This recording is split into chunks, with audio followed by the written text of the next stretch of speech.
Yeah, that is nice. As you know, I've spent 20 years down east before I came back to Winston-Salem. I can't believe it's already the middle of July. That blows my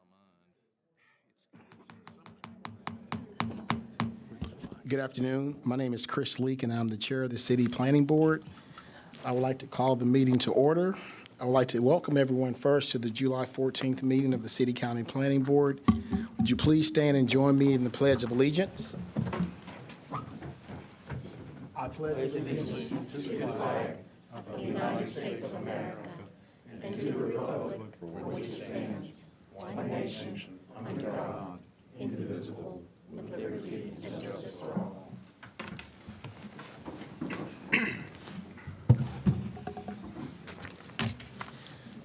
Today's meeting is being broadcast live on TV 13 and will be rebroadcast at 10 a.m. Friday morning and again at 4 p.m. Sunday morning. I see we have Councilmember Burke visiting with us today. Thank you for coming. Are there any other council members that I may have overlooked? Not. Thank you again for coming. Our first order of business today will be the consent agenda. These are items for which the petitioner is requesting withdrawal or continuance, or items for which staff has recommended approval and no one has signed up to speak in opposition. For all public hearings, each side will have a total of 12 minutes. There will be no rebuttal period. Once the public hearing is closed and the board goes into work session, no one is permitted to speak unless a planning board member asks them a question. For general use district zoning requests, the planning board must consider the full range of uses allowed in the zoning district being requested. The petitioner may not refer to a specific use for the property.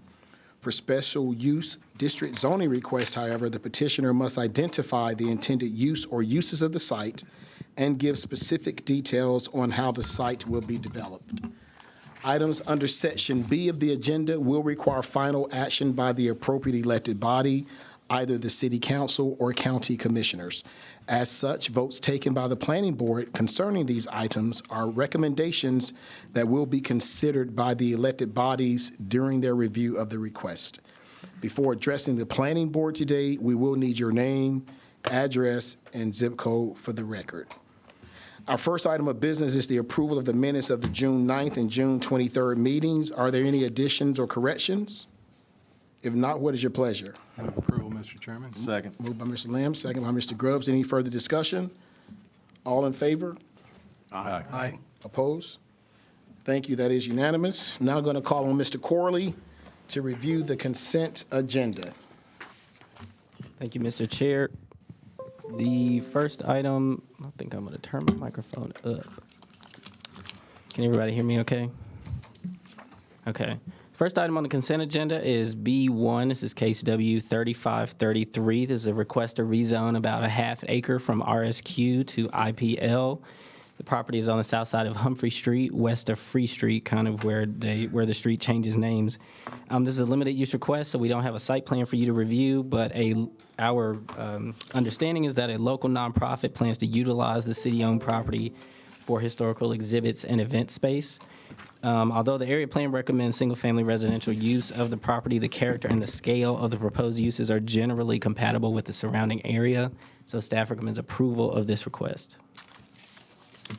No one has signed up. Is anyone here opposed to the recommendation? Yes. All right, then we're going to have to move it off of the consent agenda. Thank you. All right, then the next item that may be on consent is B2, case W3534, which is a request to rezone a little more than half an acre from HBS to HBL. This property is north of Robin Hood Road and east of Polo Road at the eastern terminus of Lee Street. It doesn't have any frontage except on Lee Street, as you can see. There's no site plan proposed. Excuse me, but the request will provide more use flexibility on a site within an activity center and along a growth corridor. The petitioner has limited uses by removing those that may be inappropriate adjacent to residential properties to the north and east. The area plan recommends commercial use of the property, so staff recommends approval of this request. No one has signed up in opposition. Is anyone here opposed to this recommendation? Seeing no one, I declare the public hearing closed. Mr. Brown. I have a question, Mr. Corley. Is there other development going on in this area in terms of consolidation of property? Is this part of a larger picture? There's nothing that has been formally submitted. We have reviewed a sketch plan that involved this parcel and other parcels to the south that do have frontage on Robin Hood Road, but nothing official has been submitted for permitting or anything like that. When staff is looking at it and the access from that little area up on Polo and how it wraps around to Robin Hood, does it make sense with future projects that this all be consolidated and that they have access like this? Yes, it would be our opinion that this should be a part of a consolidated development. It's all in the activity center. And my recollection from the sketch plan reviews is that the condition or the size of Lee Street from a transportation perspective, whether that's appropriate for use with any development depends on what is actually proposed. Thank you. And I had a question as well. Yes. Just for clarification, in the staff report, you said that sidewalks are not required here, but would be required with future development. And I was just wondering if you could tell me, future development on this site or on surrounding parcels? Future development with frontage along Robin Hood Road. Okay, and then extending the sidewalk to this Right, parcel. internally to this Okay, property, yes. thank you. All right. Any additional questions for staff? Just one. It's such a small parcel. Some of the permitted land uses can't go on something that small. Why are they even included? So this proposed district is actually a portion of a larger pin. I'm going to see if I can get y'all to see my cursor. Can you follow it? Yes. So the yellow is the proposed limited use district. It's actually the same parcel as this down here with frontage on Robin Hood Road. So as you can see from the zoning map, everything that has frontage on Robin Hood Road allows everything in the HB district. So again, what we've seen, we haven't seen anything official yet, but there was a sketch plan that proposed to develop the subject property or the subject portion of property with other properties that front along Robin Hood Road. So all of those things would go together.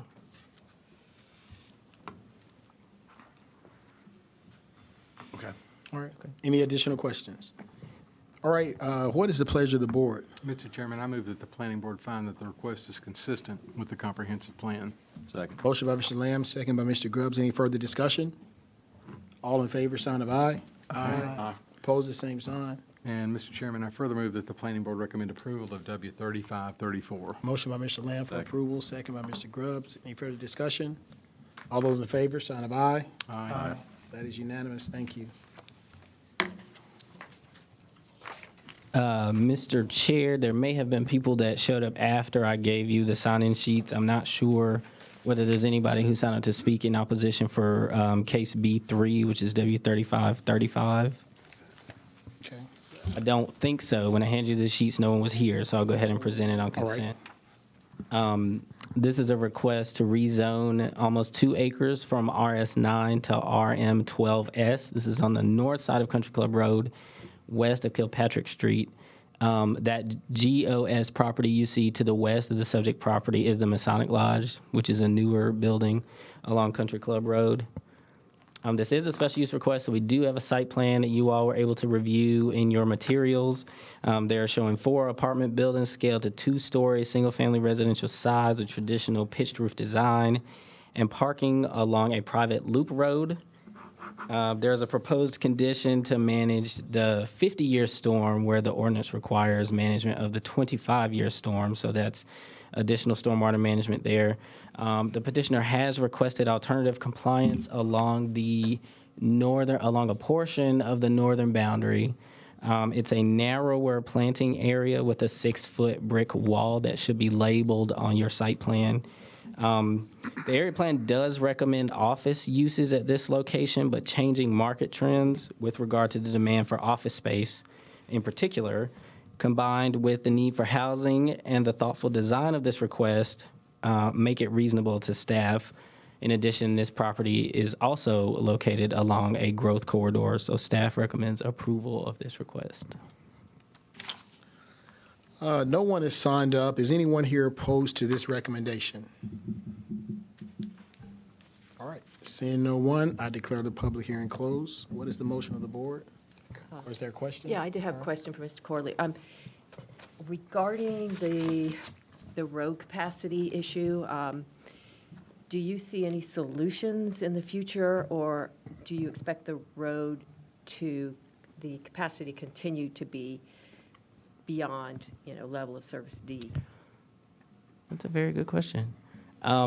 It's not I don't think that the comprehensive transportation plan recommends anything more than what's out there for the cross-section. I believe it's a 5-lane section with a central turn lane. This request is going to propose turning lanes into the property, but I am not aware of any sorts of remedies that are in the works or planned for the future for that capacity issue. Okay. Mr. Bryan? I think there was a comment in the staff review of this that talked about the drainage, and this is, again, one of these issues. All of these parking lots and buildings are going to be draining down to an underground Correct. storm Right here. water. But then it will come out of that and then travel over the property of the neighbors down to the bottom of the hill.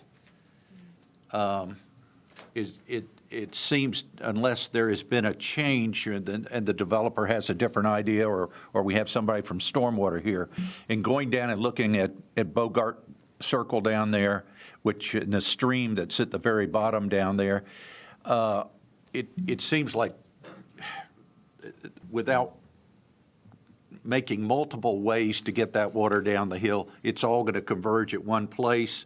After it rains, the water will come up, the extra will go out, and then just run over people's lawns. Is there any remedy that the developer has come up with this? Not that I'm aware of, but they are here. If I don't know, Mr. Chair, if you want to call them up. Yeah, if you don't mind to address Mr. Bryan's question, is the developer here for 3535? Mr. Carter, before he gets there, but the stormwater plan controls, provides for quantity and quality Quantity control. and quality, Okay, all yes. right, And the okay. proposed condition of approval is to manage the 50-year storm. It's a rather than 50-year storm instead of a 25-year storm. And then they're going to 50. Yes. Right, So, they're adding. and the other thing is, like, water's going to travel no matter if they Right. were to measure for 100-year down. It's gonna go to the lowest point regardless of what we do to treat it. The fact that it's going underground first is actually a highly beneficial to those neighbors, because it will go down there first, and then only should we get to that certain level will it start to spill over. I just don't think that there's any way to further mitigate that from an engineering standpoint without doing some underground, like, filtration system, which I think is excessive for where we're looking. Well, I did want to hear from the developer, but I do have some comments about that. Yeah. If you don't mind stating your name, address, and zip code for the record. Sure. My name is Scott Miller. I'm president of MLA Design Group, 120 Club Oaks Court, Winston-Salem, North Carolina 27106. Thank We're you. actually directly across the street from this project. Mr. Miller, did you hear the question? Do you need the question repeated? No, I think I understand Councilmember Bryan's Planning board. planning board member's request or comment. As she mentioned, I mean, she did a good job of explaining, we are going directly underground with all of the stormwater. We are required to release it at the location, basically, where that water is currently running. We're not changing the location of where that property currently drains to. It all drains to that location. Yes, we're adding more impervious surface area, and that's the area that we would normally be charged with under a 25-year storm of holding back. We have agreed to a condition by the planning staff, or recommendation by the planning staff, to increase that to a 50-year. Although that system has not been designed yet, our intention is to try to be good neighbors. We've looked at that area as well. There is a drainage way at that location on the off-site properties to the rear, and we'll do everything we can as it releases, okay, it's going to be, it's required to release at no faster rate or no faster quantity. And so we will do everything we can to spread that, so to speak, so we don't have a single point of discharge. We have an area that is wider than a single point of discharge, if that makes sense. So in other words, when the water comes out of the system, we'll take that into some kind of either level spreader system or a sand filter kind of system to spread it out over a little bit wider distance than just a single point discharge. So I think we're doing everything we can, especially within the above and beyond the rules, to try to accommodate that. Yeah, I guess this has been an issue with several developments because what you're essentially doing, you have a forest there, the water's running through it. It generally may go to an area, but water runs out all different ways and then eventually makes it to the creek at the bottom. Consolidating it into stormwater means it's all going to come out of pipe. It sounds like you have a plan to spread that out a bit, and that may help along the way, but I know we have a deficit in Winston-Salem ordinances in not having some kind of protection for the downhill property owners and having that water go over their property. And I know your work. I hope you'll be sensitive to those neighbors and work with them to be sure they don't get the mud and the water. I'll mention one other thing. We did have a meeting with the neighbors, and we had a few of them that did show up, in particular a couple of the ones that lived directly behind where you're talking about. And we talked about that particular thing, and this is in a little triangular area where most all of the water from that side, once again, comes to that location. And we're going to try to keep the ground cover and keep as much vegetation in that triangular area because it's really not a very usable area for us anyway from a parking standpoint or a circulation standpoint or anything like that. So we're going to try to maintain, and you can kind of see it in that drawing. That little area has some ground cover in it already, so we're going to try to use that area and try to keep it as natural as we can in order to release into that area. So we won't actually be releasing directly to the property line. That's the other thing I might mention to you, where a lot of other developments, they'll release right at the property line.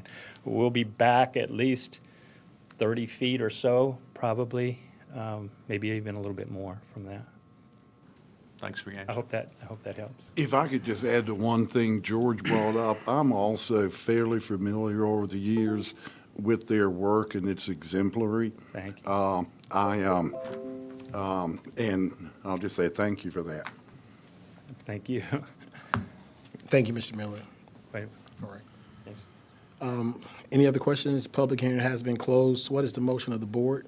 Mr. Chairman, I move that the planning board find that the request is consistent with the comprehensive plan. I have a motion by Mr. Lamb, second by Mr. Grubbs. Any further discussion?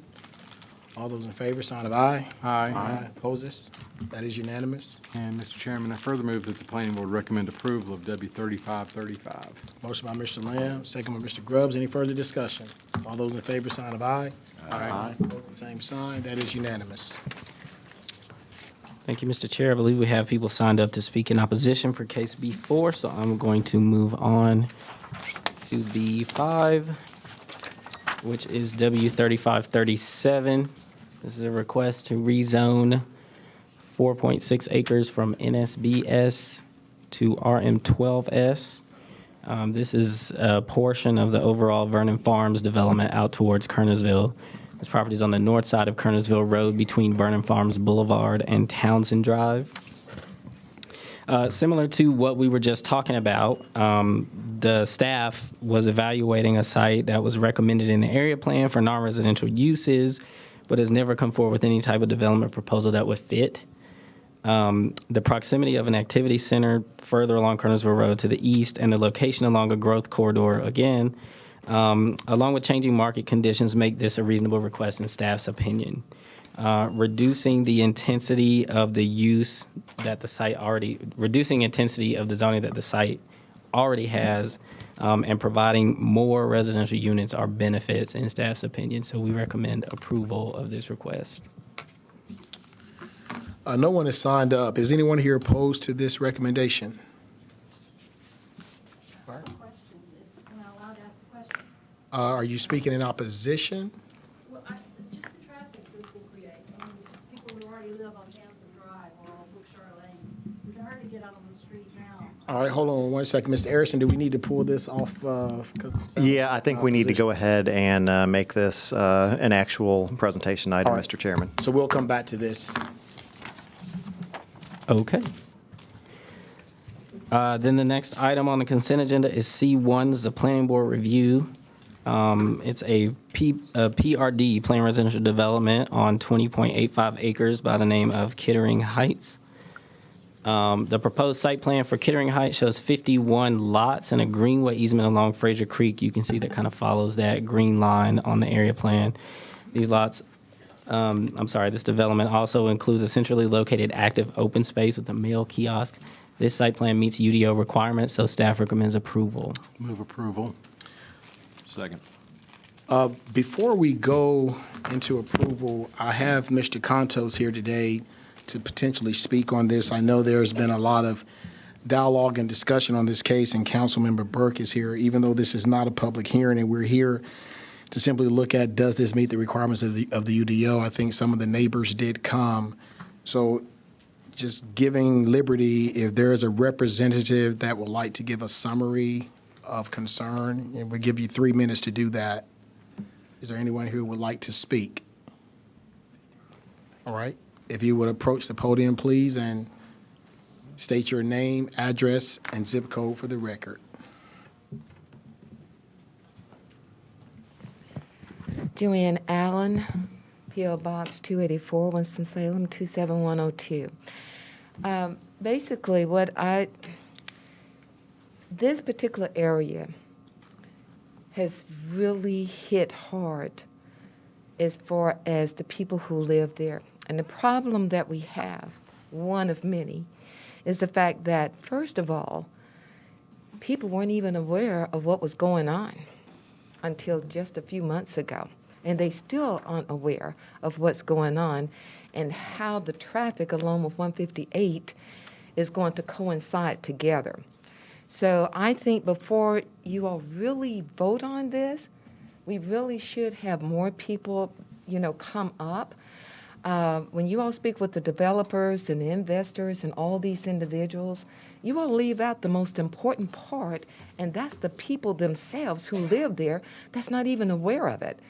I received an invitation to a meeting, and it was just one of the first invitations I've ever had, and me and my husband have lived in our home in that area for over 20 years. So please, before you all do anything, your goal, your responsibility, your obligation is to make sure that the people are okay with that. You really do need to hear from more individuals, because there's just more to this. The fact that we're bringing in a whole new group along with the Department of Transportation as far as, the Highway 158 and everything. So all I ask right now, before you all sit in judgment and say, yeah, that sounds like a great idea, or we need to do it like this, let's have a little bit more people input. I know there were meetings called, but once again, a lot of people still did not understand, and they still don't understand what's going on. I think there may be several other individuals here that may see it from a little different side. So you do need to hear from them as well. Can I yield my time, if I have any time left? Mr. Harrison, is there any time left? No, sir. Okay. All right, thank you. All right, thank you. All right. But a point of procedure on this, Chair. We've had many PBRs that I've had major issues with. My understanding from the legality of this is that that isn't our role at this point. What is the opinion on this? Do we have any That is legal correct. guidance So on this? I would love yeah. to be responsive. Jerry, would you like to have legal guidance? My understanding is that, it's a planning board, we look at the land use. And that's our role. But You are correct. I'm Jerry Contos, Deputy City Attorney. Good afternoon. Essentially, what you've got before you is a site plan review, and Right. you are merely limited to ascertaining, making a decision whether or not the requirements in the UDO are met. And so as opposed to a more general legislative action that is taken in other cases, this is merely a review. Have the requirements been met? If they've been met, fortunately or unfortunately, depending on what side you might be on, there is no room for looking at perhaps other items and making a separate decision. As long as the requirements have been met, then the site plan is to be approved by right. Okay. So, can I get clarification? So that means we can't ask questions about traffic on the road. We can't ask questions about stormwater. We can't ask questions about what's being developed there. Is that what you're saying? You're only to look at what the land use. requirements Okay. are within, and That had been stay my within those understanding. parameters. That is correct. All right. Mr. Chairman, I did have a Yes. couple of questions about the site plan, if it's appropriate now to ask Mr. Corley. All right. Mr. Corley, so the part of this development where they're realigning the road, do they need to put a buffer on that side or not? I'm just wondering about the requirements, the buffer yard requirements, and how that might apply there. Are you talking about down in Yes, this area? yes. No, they're not required to provide a buffer yard along proposed or existing rights of way. Okay, and then the second question was about, they're eliminating a couple of cul-de-sac turnarounds, the dotted red lines. Will there be any impact on garbage trucks and their ability to turn around? There shouldn't be. The way this has been designed is to exclude those bulbs that you see in the red dotted lines from the actual lot configuration. So they are existing public right-of-way or public rights-of-way. So as far as sanitation is concerned, they're going to drive down the streets that are going to be built and use the cul-de-sacs that will be built to turn around. Okay. Yes. All right. All right, so thank you again for coming out. Thank you for your comments. Again, this is not the public hearing. This is just to look at the land usage. I'm sorry, there's no public hearing. I'm sorry. I just want somebody to tell me where we go next. So from here, it goes, if we approve this today, it goes to the city council. No, No, we're approving the whole thing, so this is it. Yeah. So all the petitions that we got up and everything else, we don't, that's it. Mr. Contos, would you like to address this from the legality side again?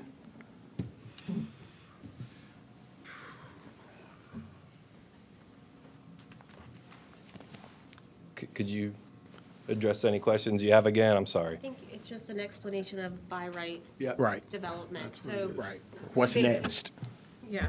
Yeah, what's next? We're gonna let Kirk chime in for a Okay. second to give you a little Great. bit of the procedural history. Thank you, Jerry, and Mr. Chairman. Again, citizens, we appreciate you all coming out for this hearing. And just to give a little more background information on this, subdivisions are what is known as a by right review item. So basically what that means is if your property is zoned to allow a residential subdivision, which this is, you basically have to come before the planning board, this body, for a planning board review.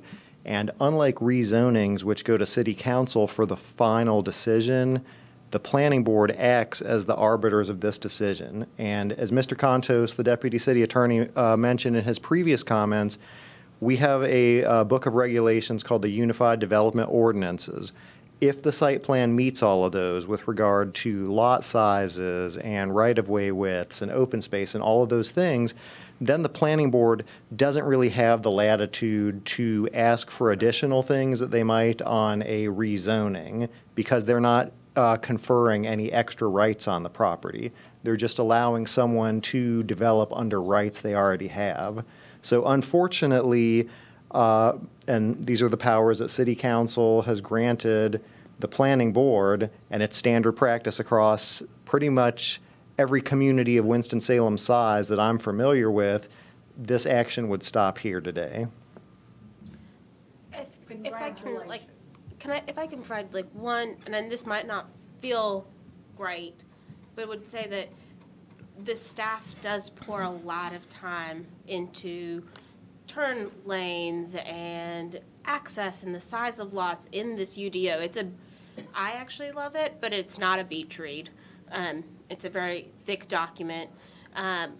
So the developer will still need to get permits, and those permits need to abide by all the rules and regulations that are in that ordinance. And so it's not going to just be done like in a bad way for your neighborhood, even though that might not be exactly what you want for your neighborhood. That is the future use that we as a city and a county planned for that site. Well, you come and move out there and let all the traffic come by your house and go back out that way. Okay, so thank you so much. You're very welcome. So we need to bring this back in. So we've heard from the audience, we've heard from the neighborhood. What is the motion of the board on this, based upon our power?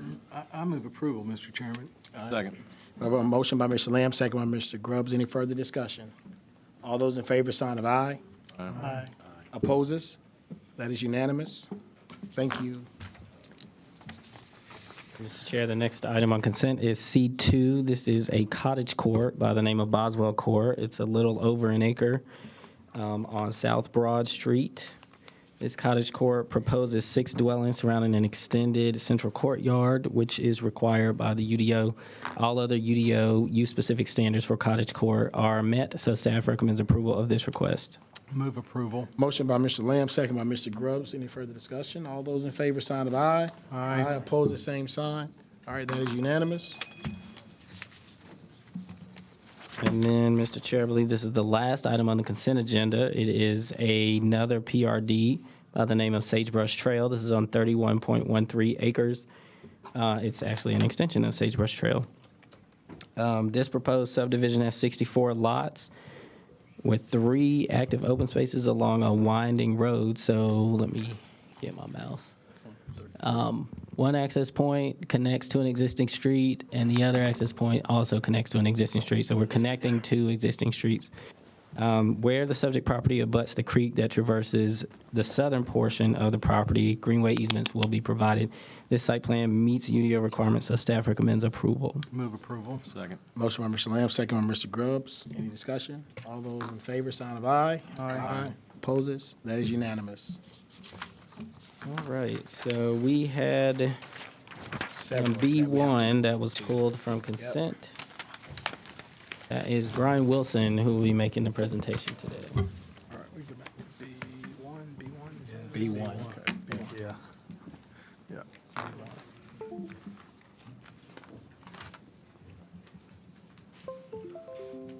Yep.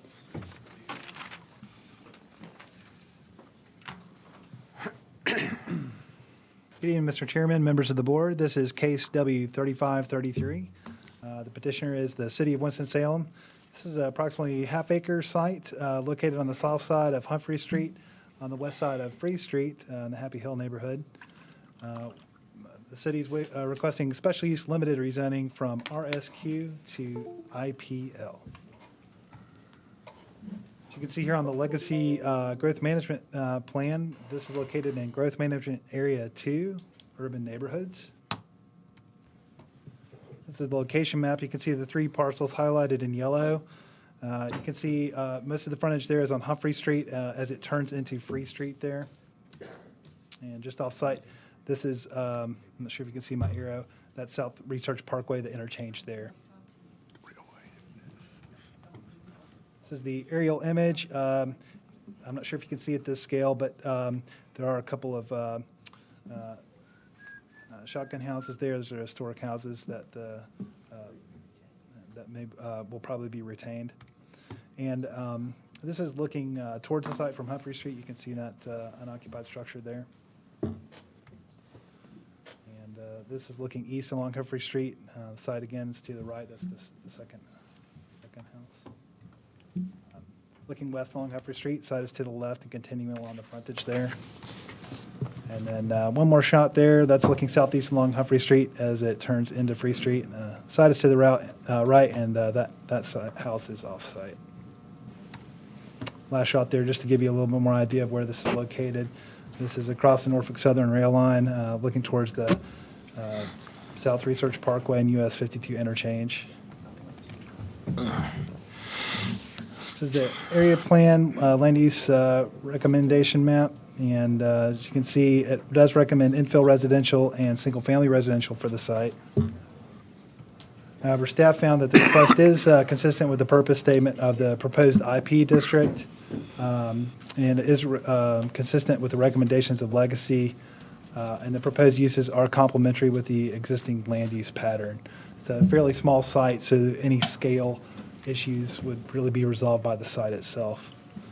And if you're curious, again, staff recommends approval, and if you're curious about what uses are proposed, those are the uses for you. I'd be happy to answer any questions. Mr. Bryan? Yeah, this isn't an S proposal, so we don't know whether those two wonderful examples of shotgun houses are going to remain there or not. That is because correct. they were moved there, right? That is correct. Is there a reason that in the uses, utilities was left there? I appreciate the fact that some things were removed, but we are talking about a residential neighborhood. Why leave utilities in there? Utilities are a common land use, also in residential districts that are allowed. And given the location, I'm not sure you can see on the aerial here, there's a substation just across the street there. So felt that that was an appropriate use given the location, and that utilities are generally allowed in the existing RS. So some thinking that if substation expands or something? So, Mr. Bryan, let me chime in on that. I think, as Brian said, that is a customary use to residential areas. That being said, if the board has concerns, I believe that we would be willing to remove this use, and it wouldn't be of any hindrance to this project, if that's of concern. I'm satisfied if you're saying that that's a common use in a residential area. And I'll wait till I hear from the citizens before I go from that. Yeah. Thank you. And I had a question. Sure, Walter. It may be for the public hearing. I just kind of wanted to know some of the historical significance of the houses or the intended plan for the property. But we can do that when the applicant comes to speak. Yes, sir. I believe we do have the person who will be, the entity that'll be buying this property here to sign. All right, any other questions for staff? All right, thank you. So we do have opposition on this case, so we will go into now public hearing. There will be 12 minutes for each side. So we'll first hear from the proponent, and I think Cheryl Harry, if you will give your name again, please, your address and zip code for the record, and tell us about this project. Good afternoon, everyone. I'm Cheryl Harry. My address is 4524 Princess Drive, 27127. The shotgun houses are an architectural significant style of architecture. They are among these two shotgun houses are among the only remaining ones in Winston-Salem. There's some over on Thurman, off of Thurman Street as well. However, because of the significance of the Happy Hill neighborhood, the history, Winston-Salem's first planned African-American community is Happy Hill. Our goal or intent is to preserve these two shotgun houses, which we believe is an iconic symbol of African-American freedom in the South, and to preserve them on the landscape. Actually, only one of the houses was moved. The house, one of them is on its original structure, and the other one was moved from down on Alder Street, and we believe it's been moved twice. Our plan is to make it into a heritage site, which will which will remember the legacy of the men and women post and pre-emancipation who lived there to strive to work and make a better life for their families. That particular piece of the city, it was left off of the city maps when Winston merged with Salem. It was like it was treated like it didn't even exist. Mr. Wade Bidding's descendant is here. He had to petition the city to get a bridge. He had to get the streets tarred so that they could get mailboxes to get their mail there. So the neighborhood is historic in itself, and it deserves the recognition that other neighborhoods in our state who has this type of legacy get. And the citizens, a lot of the community people there are proud of that heritage, and they want it heralded in our city. And this is one step to make that closer to getting the recognition that it deserves. Any questions for Ms. Harry? All right. I would just like to ask, I believe I heard you say that, that the shotgun houses would be saved. Yes, I believe I heard staff say that that was less than certain. I would just like to ask for clarification. Right. The house that's on its original structure that has not been moved will be restored and rehabbed. We will, of course, do the tin roof, the bead boarding inside as well. Now, the one that has been moved has been damaged. However, we believe that one can be saved as well. But we plan to strip that one on the inside and make it more into a community use center as well. So the outside appearance will have that same look, but the plan is to actually preserve the house that's on its original structure. And it's, of course, early 1900s, but when you walk into it, we plan to use a lot of technology so that it's a juxtaposition with the past and the present to tell the story of the people who live there. There are not a lot of remaining artifacts that will be that we have from the house or from the time period. So we believe the use of technology, mapping, will be a good way to recreate that story. The arts-based elementary school will be opening first and second grade over at what was formerly the Diggs Elementary School, which would have been a historic school there. Their plan is to write a curriculum that will include geometry, history, and architecture that's based on the shotgun houses, and it will become a part of their of a part of the curriculum for the students there. Additionally, our plan is to bring the community along with us in this because it belongs to the community. So we plan to train people to be docents. We want people to move into museum and historical preservation and really caring about our history here. We also plan to make it, to provide jobs, and also to make it a way to generate income for people as well, to have things that the community could make and sell in this community center. So we see it as a way to enhance the community that's there, property values as well. So we see it as historic or heritage and culture, but also it does have an economic component to it, as well as the tourism that it will bring to our city. It just has a lot of possibilities. It's been a long time coming. Thank you. All right, thank you. Yeah, this is a very well thought out project, and I think in an era where we're quick to sort of paper over history that makes us uncomfortable, I think you're to be commended for really putting a lot of effort into preserving something that's just irreplaceable. I mean, as you said, there's not, this may be one of the few examples left of that, and the fact that you're able to preserve it is pretty amazing. So thank you. Okay. Thank you. How much time is left for proponents? And are you keeping? Mr. Leek, I forgot to hit the button on that time. I apologize. Since first day on the job, apologize. But, Well, it looks like we have 12 minutes left. Is anyone, all right, is anyone else here to speak in support of this? All right, seeing no one, we do have opposition. Sir, if you could come to the mic and state your name, address, and zip code for the record, and let us hear from you. Mr. Chairman, Board, good evening. My name is Dwayne Stover. The address is 603 Humphrey Street. I oppose this because I grew up on Humphrey Street. I'm 60 years old.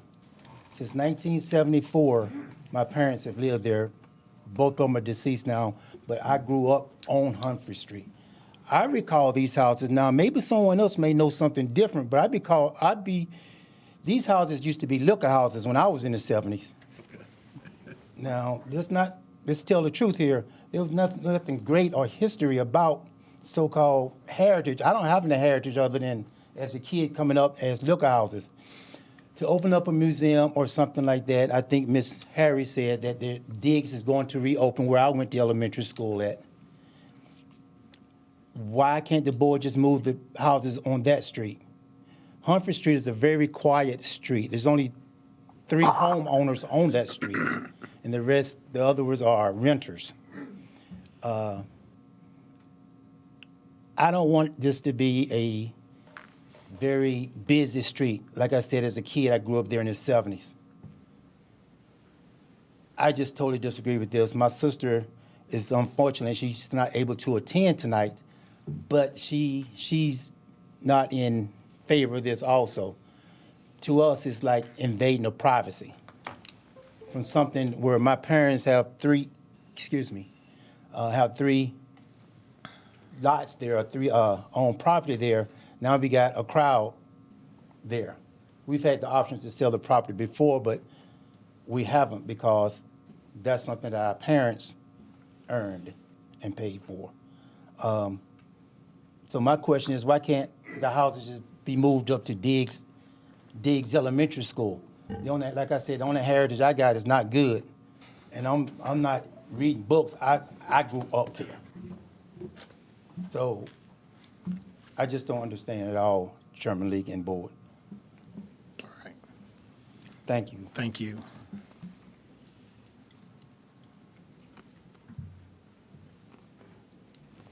Is anyone else here to speak in opposition? All right, seeing no one, I will declare the public hearing closed. Mr. Chairman, I move that the planning board find that the request is consistent with the comprehensive plan. Second. I have a motion by Mr. Lamb, second by Mr. Grubbs. Any further discussion? All those in favor, sign of aye. Aye. Aye. Opposed, same sign. I'm against in terms of the comprehensive plan. Yep. Okay, one opposition. Mr. Chairman, I further move that the planning board recommend approval of W 3533. Motion by Mr. Lamb, second by Mr. Grubbs. Any further discussion? All those in favor, sign of aye. Aye. Opposes? That is unanimous. Thank you all for coming. All right, Mr. Chair, I believe we'll have our next presentation for item B4, which is case W3536. We will hear from Amy McBride.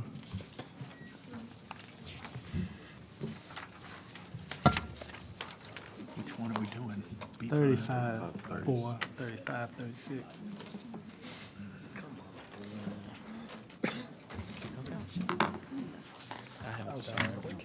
35, 36.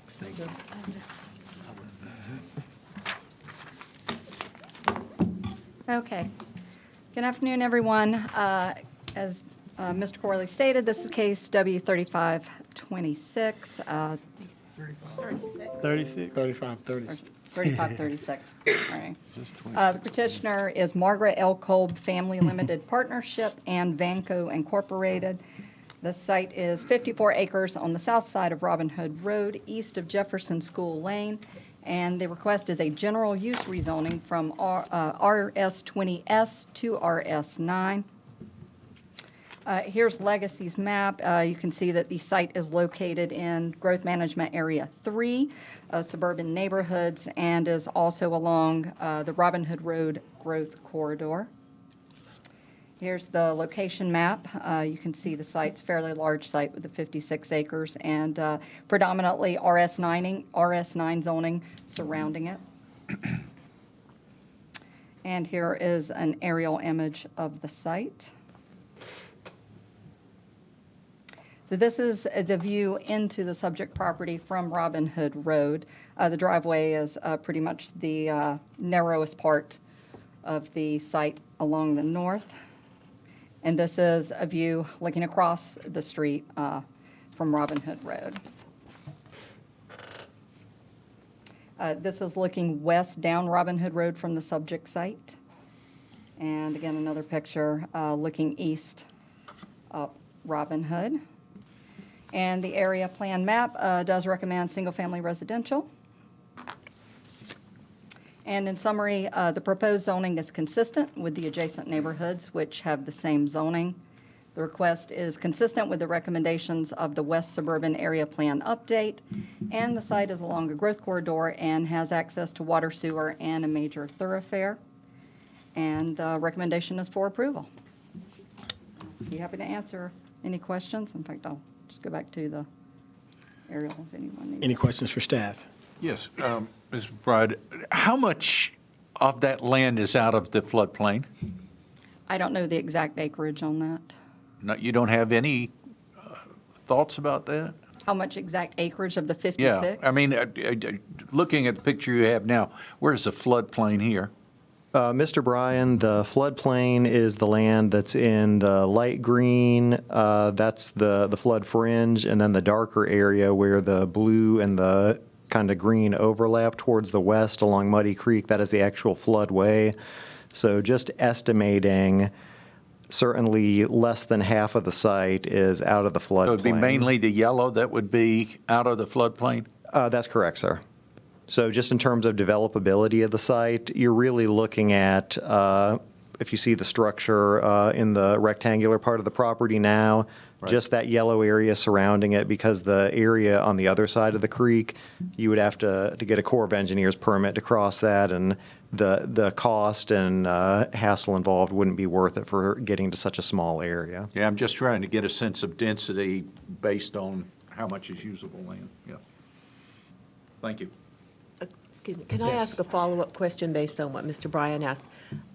If this was developed as a PRD under RS9, I mean, I know you've given a total number under RS9, but I'm thinking a PRD of the developable part.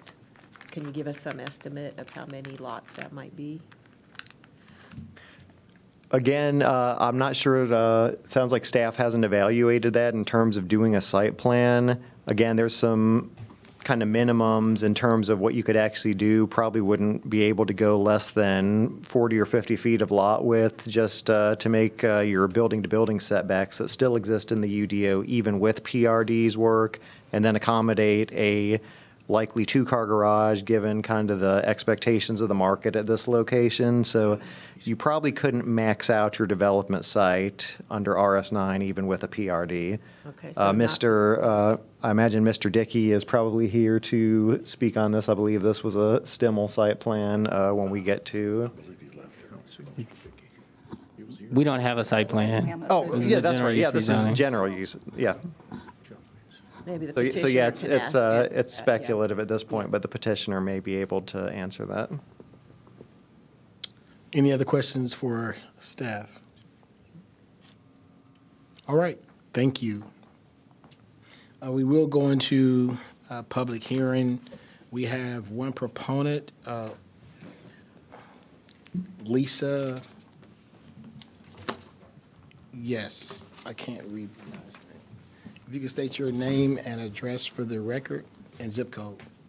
Good evening, everyone, and I'm not Lisa. My name is Jeffrey Ritz. My address is 435 Torrington Lane. Winston-Salem 27104, working with Lisa on this project. I can answer a couple of the questions that were brought up. Really, the portion that we're looking to develop is only 14 acres. We're looking to leave the rest completely natural and as is, really minimizing the number of trees taken out. And think about some of the larger lot neighborhoods out in Louisville and Clemens where that was really the case. We're really trying to mimic that and truly leave, maybe 1.5 acres open for the home site and the rest really natural. And there is a difference between the 100-year floodplain and I guess it would be the 50-year, and we're not looking to build anything there. We're not looking to get any permits to build on that land. It could be used for, hiking, walking, maybe biking, but that's it. Any additional questions? Oh, I'm sorry, there was one more thing. Yes, sir. We're only looking to develop 6 lots. Okay. And they really kind of run the perimeter from that red line to the right side of the property. That will be where the road will come down. It would end right in that elbow with a small cul-de-sac, and the 6 lots would kind of flow around that portion. All right. Any further questions? All right. Yeah, I did have yes? a question. And it just relates to the meeting that you had with neighbors and the letter that you sent out. I just wanted to make sure that neighbors understood that even though you were telling them that you're developing 6 lots, that under RS9, there are more lots than 6 that could be developed on that land. Yes, we actually shared kind of our own rough take on what the property will look like with the 6 lots. We also shared what was originally planned for this property, which was, I believe, Lisa, 30 lots with an equestrian center. So we felt like we were going more green by, fewer lots, bigger lots, and no equestrian center or no additional buildings on the site. Small lots. All right, I don't see anyone else with questions for you. Thank you, Mr. Reeves. Thank you. Appreciate it. All right, we do have a opposition in this case, Mr. Lee Smith. Mr. Smith, if you would state your name, address, and zip code for the record, please. Hey everyone, Lee Smith. I live at 4420 Robin Hood Road, which is actually the driveway that you saw in the picture earlier. So appreciate the information. I really just came to get Your zip code too, I'm sorry. Sorry, 27106. Thank Sorry you. about that. I came to get a little bit of information. I'm admittedly not a zoning expert, but had a big sign stuck in my front yard, so I thought I'd come see what was going on. So I guess my only concern, and Ms. Duncan pointed it out, is that if we went to RS9 zoning, and I got the letter, right, it shows kind of the plan with 6 lots, understood, right? With RS9 zoning, if something didn't work out with that, then we could potentially go to 0.2 acre lots if there's 14 developable acres at about 5 houses per lot. We're getting up into the 75 homes on this site, right? So the only entrance here is where the S is. It's on Robin Hood Road, and I share that driveway there. There's not a turning lane on Robin Hood Road, so I would have concerns around traffic impacts and things of that nature if the rezoning happened and then something didn't work out with the 6 lots that are being proposed. All right. Thank you, Mr. Smith. Yep. Mr. Leek, if I could just mention something to the board as the petitioner or the neighbors' concerns are, the board would certainly have the opportunity to see any of those subdivisions and kind of weigh in on that to make sure the access was adequate. And of course, that would go through our DOT review as well to kind of give him some comfort in terms of a situation like he described not happening. All right. Mr. Smith, did you hear what he said? I did. So I guess if I understand correctly, the next phase, whether it's under this site plan or a different site plan, would be additional reviews that I would be able to attend as well. Yes, sir. That would have to come back before the board for a planning board review, which they would approve. Sorry, I think so. So if they are not successful, another developer would come and they would propose an opportunity. Let's say it's that 75 unit opportunity. It would have to kind of go through a PRD. PBR, sorry, for us, like, to look at, and it wouldn't pass DOT. There's no way that 75 can go through that entrance. If they are successful, does it still have to go through DOT? They would have to widen, two-way. I'm sorry, Mr. Smith, could you come back to the, to the mic, please, sir? Thank you. Yeah. If this is successful tonight, would there be additional reviews for DOT or other items that would make sure that access off of Robin Hood Road is adequate For the 6? for the 6? Yeah, so they'll still have to permit, and there are several other bites at, like the apple, you can go to city council if you'd like. Sure. But for the 6, there are more reviews that we don't do, 'cause none of us are. Well, they would have the interdepartmental review because any type of subdivision, well, a major subdivision or a PRD would have to come back in front of the planning board. So all of the city staff. What's a PRD? A PRD is a planned residential development. Thank you. Yeah, sorry. That's what. I think the board approved 2 of those earlier tonight. So any type of major subdivision, including a PRD, would have to come back in front of the planning board. It's not going to be a public hearing, but all of that information is posted on our website, and you would have an opportunity to ask our staff any questions about traffic Brad was already impacts. very helpful tonight, so thank you. And just to be clear, because we've kind of been saying a lot of different things here, but this action today, this would be a rezoning that would allow the development of the 6 lots to come back as a subdivision review that this board would approve. But the actual rezoning that we're discussing right now still has to go to the planning board, or I mean the council after the planning board makes a recommendation. I guess if I could ask one more question. I don't understand why we're trying to rezone this to RS9 if we're trying to have minimum 2+ acre lots. That doesn't seem like it's in concert with what the proposed site plan is. So the reason that this is asking for RS9 is the only reason it was zoned RS20 in the first place about 15 years ago was that was the least intense district, or that would allow a riding stable basically, and that's why they needed RS20. You can't do a riding stable in RS9 or some of the more suburban districts. So since this, pretty much all the other zoning in this area is RS9, that's why the petitioner and staff felt comfortable with RS9. Right, but it could be zoned RS20 and the site plan still exists, or RS40 and the site plan that was proposed could still go through, right? Not with what the current folks are looking to do with the property. Basically, as the folks mentioned earlier, that RS20 site plan was for 30 lots, and under basically staff's authority to do changes to existing site plans, that would be beyond what we could do. So basically, they need to come back because they're wanting to do a very different subdivision from what was already approved by council. I think what he's asking, though, is couldn't they get their 6 lots with RS20 zoning? Right, without having to rezone. Yeah, they absolutely could. Yeah.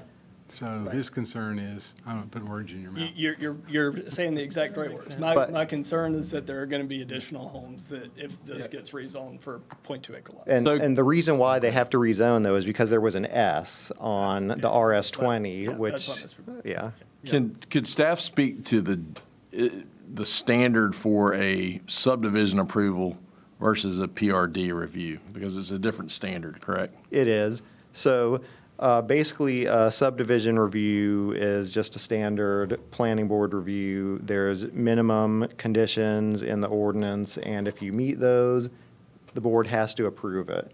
With a PRD, there's more latitude in things of critiquing the open space and some of the other elements of the design per the UDO's requirements. So it does give the board a little more latitude rather than just saying it has X number of lots of X dimensions and meets the setback requirements. So again, both a subdivision and a planned residential development would stop at this planning board for review. Neither would go to city council.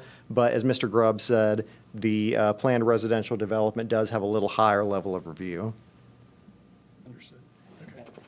So just, I'll end my time with, My final concern is just that this would create zoning that could have a lot more houses that are being proposed, and even if the houses that are being proposed went through, that the 2-lane access off of Robin Hood Road that I share would make traffic more difficult in and out.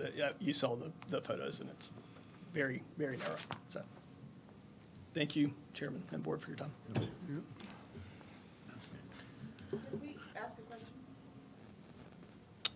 There really is no rebuttal period on this. It wasn't really rebutting. I think that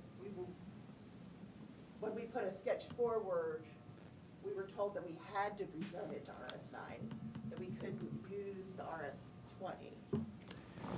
So I'm confused if it was supposed to rezone it as something else. So that's, Brian, you were going to say something? I just want to point out, it was probably recommended to go back to RS9 because it was originally zoned RS9. So when that RS20S came in, they added the S both to get the PRD approval and for the staple use. And so we're really reverting back to the original RS9 zoning. So Everything that's around probably is why that RS9. district was recommended. Yeah. I think that was mentioned earlier, everything around it was RS9, so. Okay. All right, I now declare the public hearing closed. What is the pleasure of the board? Mr. Chairman, I move that the planning board find that the request is consistent with the comprehensive plan. Second. Motion by Mr. Lamb, second by Mr. Grubbs. Any further discussion? All those in favor, sign of aye. Aye. Aye. Opposed, the same sign. That is, May I ask one final question of staff, please? let me carry this one vote through first. Okay, I'm sorry. Okay? Thank you. All those in favor, sign of aye. Aye. Opposed, the same sign. All right. Yes, thank you. To his concern about the width of what's now a driveway, and I drive by there every day, multiple times. It is a narrow driveway. When the property is developed, with that being the only interest, is there a required minimum width of a driveway or a street that would address his concern?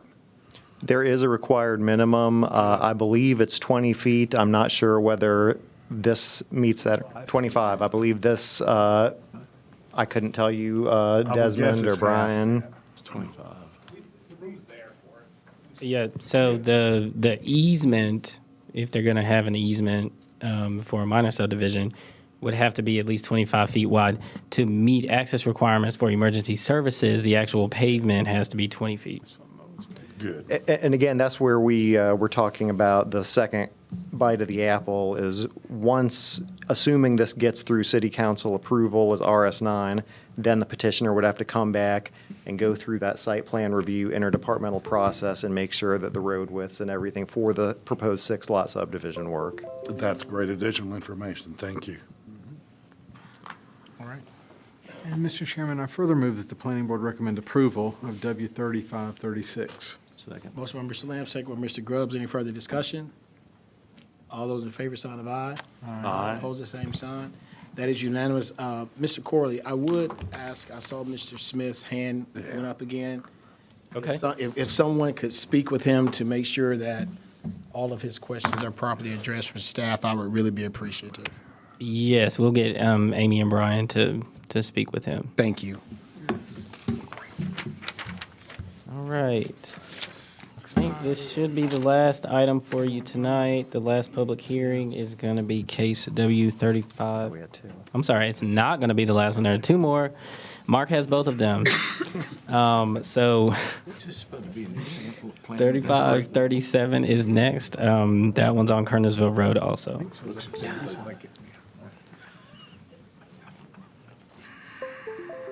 All right, so this is W3537.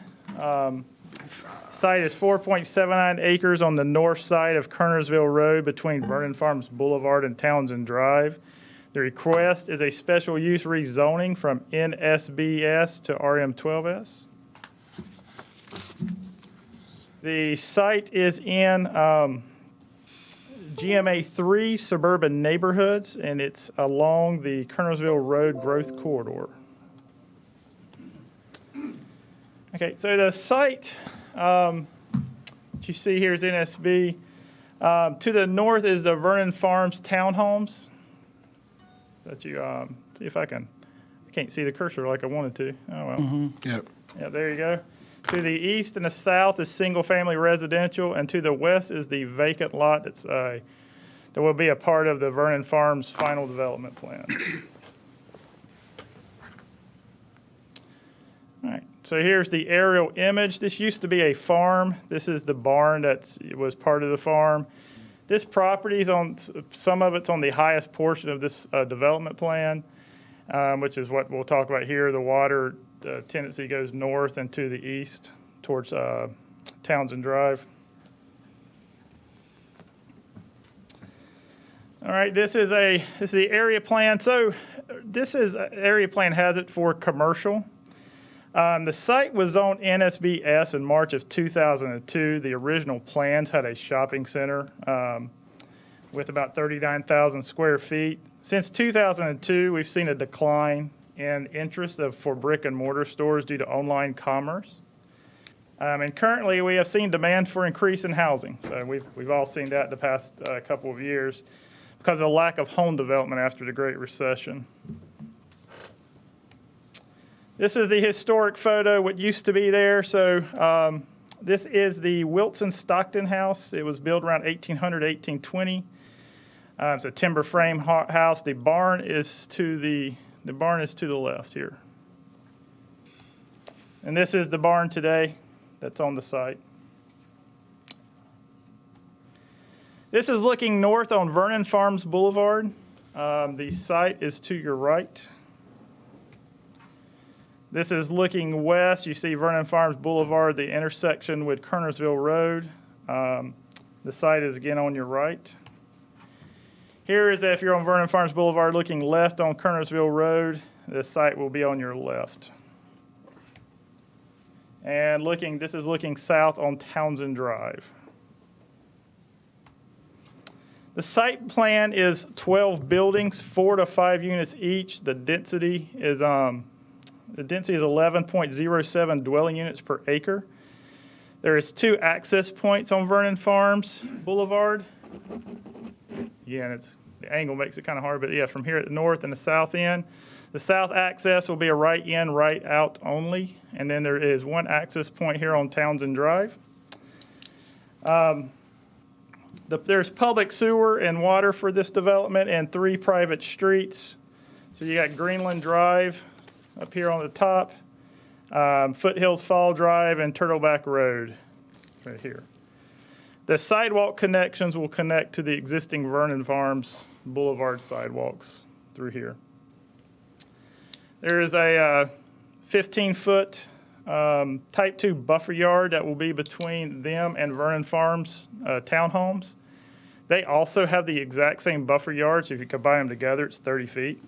And on the south side is also a 20-foot Type 2 buffer yard with a 30-foot landscape with a negative access easement. So they were not allowed to have a connection off of Kernersville Road. The developer will be required to extend the median 25 feet right here that's on Townsend Boulevard, Townsend Boulevard, so that, basically to make sure that the right in, right out is enforced. So Legacy recommends encouraging a mixture of residential densities and housing types. There's a proposed development that is also along the Kernersville Road growth corridor, and staff believes this request is appropriate given changing market conditions and the surrounding development pattern. And staff recommends approval and it meets UDO requirements. Any questions for staff? Mr. Bryan? Mr. Allred, in visiting this and seeing the letters that have been sent to us, I would try to figure out, is this the same developer that developed Vernon Farms, or is this a different developer? Mr. Bryan, this is a different developer. It's a different developer. There were some concerns from the neighborhood about privacy, but is this a publicly maintained road, Vernon Farms Road? Yeah, so this is a city street. so It's a public city road. street. I don't know So if you can see it, but it's down there in the corner, it's in parentheses, it's public, yep. So it's a proper city street. Yep. Then, in terms of looking ahead at planning, I mean, there were some concerns about traffic. I know pulling over on the side of Kernersville Road probably wasn't a very smart thing to do, because it is busy sometimes.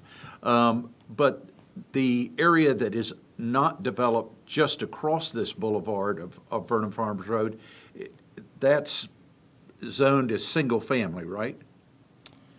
That, trying to remember, hold on one second, let me make sure, I'm gonna tell you correctly. So it's the same, RM8S.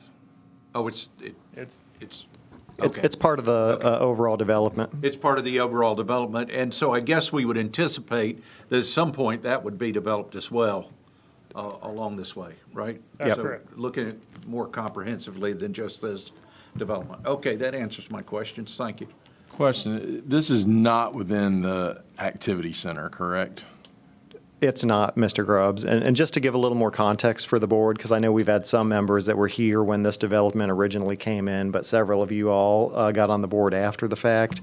This development probably came in about 15 years ago or so, if I remember correctly, and it's been developed segmentally by various developers over the years.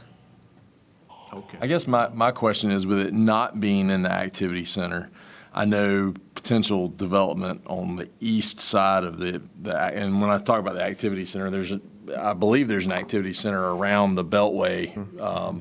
To the east of that is planned to remain residential. I'm just trying to get my mind around how that wound up commercial to begin with. It doesn't really seem like with a nearby activity center. I'm trying to understand why that would have been commercial. Was that part of the master plan? That was part of for the, that okay, neighborhood? so when that got approved, it just automatically became. Well, and Mr. Grubbs, this predated the activity center. We had this rezoning case in '04 to '06, somewhere in that time frame. And then nobody we thought did, the Beltway would be built. Yeah, we did the Beltway study in 2008-09, and that's when the activity center came to be. Gotcha, okay. Yeah, I have a question for, I assume that if the petitioner comes. Because there, in some of the notes from the neighbors, there was talk about people using the HOA or the pool and whatnot. And I was just wondering, is this actually considered part of Vernon Farms? Like, is this part of the greater neighborhood, and do they have rights to amenities? But I'll say that for when they come up, yeah. All right, any additional questions for staff? All right, I'm going to open the public hearing, and we have proponents. If you would come up and state your name, address, and zip code for the record, and your side has 12 minutes. Thank you. My name is Barry Siegel, and Amanda Williams is here also, and she can certainly speak to some of the issues. Our address is 4425 Monument Trace in Greensboro, North Carolina, 27409. This is part of the original Vernon Farms development that was started many, many years ago. This is a portion of what used to be the Swaim family farm. Okay, and they own basically hundreds of acres out here. And Syntex Homes was the original developer of Vernon Farms. We had worked with the Swaims and Syntex, and as you may know, during the Great Depression of 2008 and 2009, virtually all the track builders, the major national track builders, packed their bags and left and were hanging on for dear life. When they did that, just to try to give you a little bit more of the history here, portions of the Vernon Farms development were not completed, and there were some issues that ultimately got addressed between the city and Syntex and their bonding company and so forth. Being we were involved with the Swains, we had committed to go and take down certain of that property that we ultimately worked with Syntex on, that was the developer of it. And so we ended up finding ourselves in a very awkward position in which we owned some acreage out here in the development that Syntex started with. And so we ended up stepping into the role to figure out how we can finish up the tracks that we had. Syntex had cut some deals with some other builders to finish their tracks, and unfortunately some of those went astray, okay, over the years. But we did, in fact, acquire from the bank at one point one of those tracks that went astray, and we finished a portion of the subdivision, did about 26 some acres. And then since then, we had 26 some houses, excuse me. And since then, we have developed another portion of the Vernon Farms, and we've been building that out under our sister company called Royal Homes of North Carolina. They came in, and we have now built about 50 some homes, and we are developing another portion of that property that we own, which is about 62 homes right now that we are currently doing the site work for. This particular site, okay, was owned basically for a shopping center, 39,000 square feet. And the intent on the original development, even though we weren't part of that, was to have this overall development with a shopping center in the front. And as the members of the board certainly understand, the shopping centers would generate a lot more traffic, okay, than a 53 townhome unit. Unfortunately, over the years, okay, the retail market has contracted. There has been a greater need for housing, and we felt that this would be an appropriate, okay, transition, not only in terms of reducing the overall traffic, but also providing much needed housing. And as you've seen in the particular site plan, there is the various access points, both going to Townsend as well onto Vernon Farms. And of course, the engineers have worked with the staff to deal with the stormwater and comply with all of the state regulations. All of the roads here within the development will be private, okay, and therefore not only do they got to be ultimately, because they're private streets built to certain standards, but will be maintained by the association, and the association being only for these 53 homes. Now the question is, okay, will it make use of the amenities? And that was the question that was asked. In the original conceptual plan and agreement with Syntex, the areas that basically made use of the, quote, swimming pool by the townhomes, and that's where the question has now come, is the vacant land on the other side, okay, of Vernon Farms Road, I guess, coming into the development. This track was specifically excluded from that. And so the only way that these individuals can make use, potentially make use of those amenities, is to approach the homeowner association and ask if the homeowner association would extend membership and under what terms. And that would be a decision by the existing homeowner, the town home board. So at this particular point in time, no. And we're also seeing that in many, many communities that we're developing, there is not the desire, okay, to have, okay, small swimming pool areas just simply because of the cost. And so I think Amanda can speak to any questions in terms of the interaction. I'll be happy to answer any technical questions you may have. Thank you. Did you have anything you'd like to add? I had a question for Mr. Siegel. Mr. Siegel, there's a question for you first. Sure. Yeah, and I think one of the emails we got, there was a concern about water pressure being low in the area. Is that something that your development would have an influence on? That is probably a question better that Forsyth County Utilities, okay, can answer, but let me share this with you. There's an existing water line on Townsend Drive, Okay, so there's a 12-inch main, okay, coming down Kearns Road, and you can see that on the site plan, and then that main goes into the development.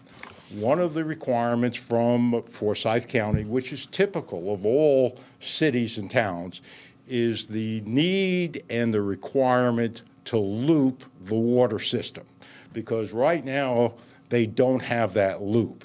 And so by us being required to tie onto the water line in Townsend, it is going to have a loop system. Now, I'm not going to try to represent being the hydraulic engineer, that in fact that will improve, okay, the pressure. I can't tell you that. That's something they would have to tell you. But it is my experience from a lot of developments that we've done and discussions with the engineers. That is one of the purposes of that, and also to make sure the system is not stagnant. Okay, thank you. Mr. Chairman, 6 minutes, 14 seconds left. Thank you. Very good. I will not be that long, I promise you. Amanda Williams, 4425 Monument Trace, Greensboro, 27409. I helped conduct the neighborhood meeting when Barry was out of town about 2 weeks ago. Bob Woodard, who is our partner in Royal Homes in North Carolina, was on that meeting with me as well. Most of the folks were from the townhome development behind us. The HOA manager was there as well, that represented most of Vernon Farms, as well as the HOA president and several others. Most of the issues were the pool, which we addressed. The other issues were who we were going to market to. They were satisfied with that answer. They were aware of who Royal Homes was because we've been building within the subdivision. The water line question came up, the buffer, and the active open space, and then the access point, which we further addressed with them. So I have not heard anything further from any other neighbors, but if anybody has any concerns, we'd be happy to answer them.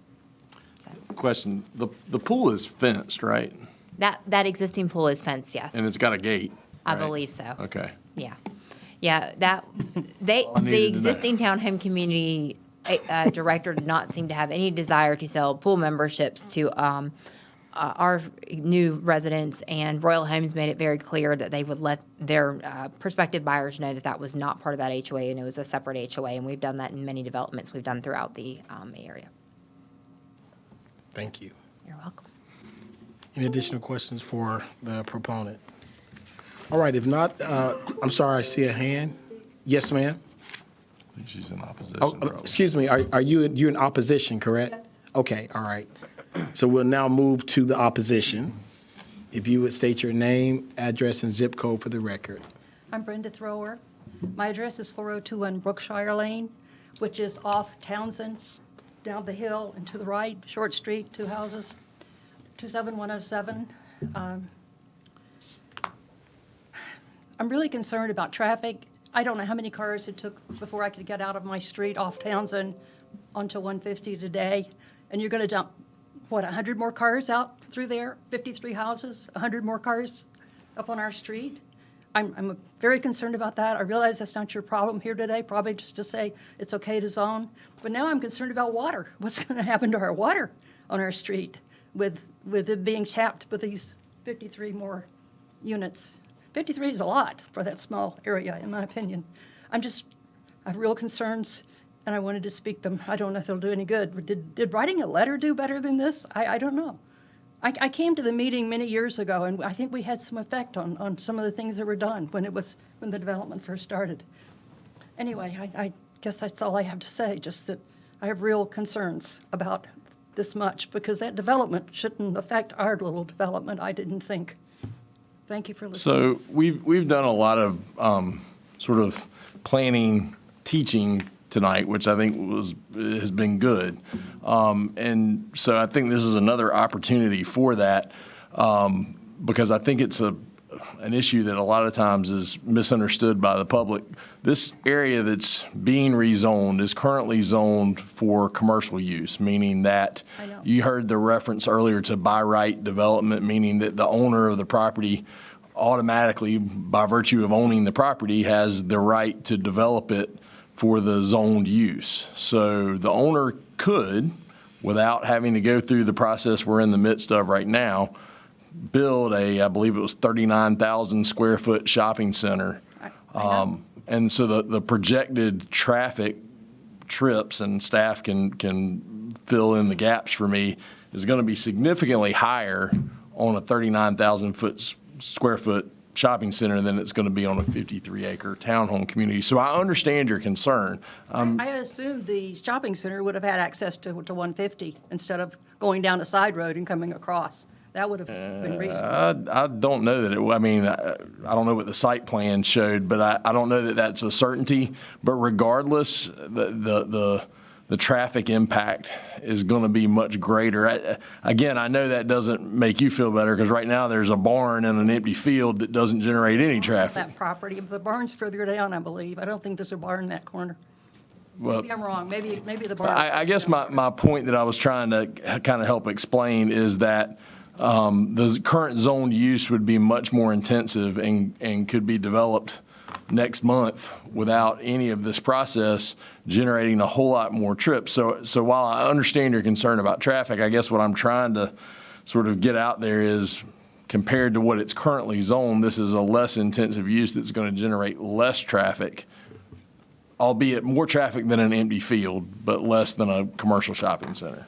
So I can just see 50 cars coming out of the side road in the morning when you're trying to get out of the. well, if there's a Starbucks in the shopping center, you're going to have 50 cars an hour between 8 and 10:30. So, I mean, I'm just perspective here, and I'm very familiar with the site. I understand your concern. I guess I'm just trying to sort of get some knowledge out there that this could be worse without us even being able to go through the process we're going through now. I also am concerned about the stormwater. I'm further downhill than most, and it seems to have gotten a lot worse recently. I don't know if it has anything to do with that development, but maybe it's not the question for here, but I need to know where to go to talk to somebody about it, because my property is being damaged by water coming down the hill, and yet I pay for stormwater on my bill monthly. Where do I go? What do I do? So the city has a stormwater division that Well, I will be contacting works them, I guess. with that. So. All right. Thank you for listening. And ma'am, if I could just add, this item, again, is a planning board recommendation. So there'll be an opportunity to discuss this when it goes to the elected body. And I'll tell you that there was a stormwater review as part of this project. And Joe Fogarty is the name of the city's stormwater engineer, if you're interested in reaching out to him prior to that. But again, would be glad to put you in touch of him. If you want to give your contact information to one of the staff members, we'll have him reach out to you. All right, but there will be another opportunity for speaking about this? Yes, ma'am. We'll have the staff provide you with that information. All right, thank you.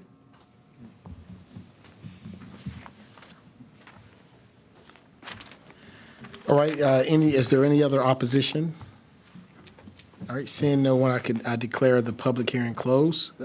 What is the motion of the board? Mr. Chairman, I move that the planning board find that the request is consistent with the comprehensive plan. Motion by Mr. Lamb, second by Mr. Grubbs. Any discussion? All those in favor, sign of aye. Aye. Oppose the same sign. And It's Mr. Chairman, unanimous. I'm sorry. No, you're fine. I further move that the planning board recommend approval of W 3537. Second. Motion by Mr. Lamb, second by Mr. Grubbs. Any discussion? All those in favor, sign of aye. Aye. Oppose the same sign. That is unanimous. Yep. We got one more thing, and I forgot about it because it wasn't on consent, because staff recommends denial. But Mark will also be presenting that one for you all. 3538. Yep.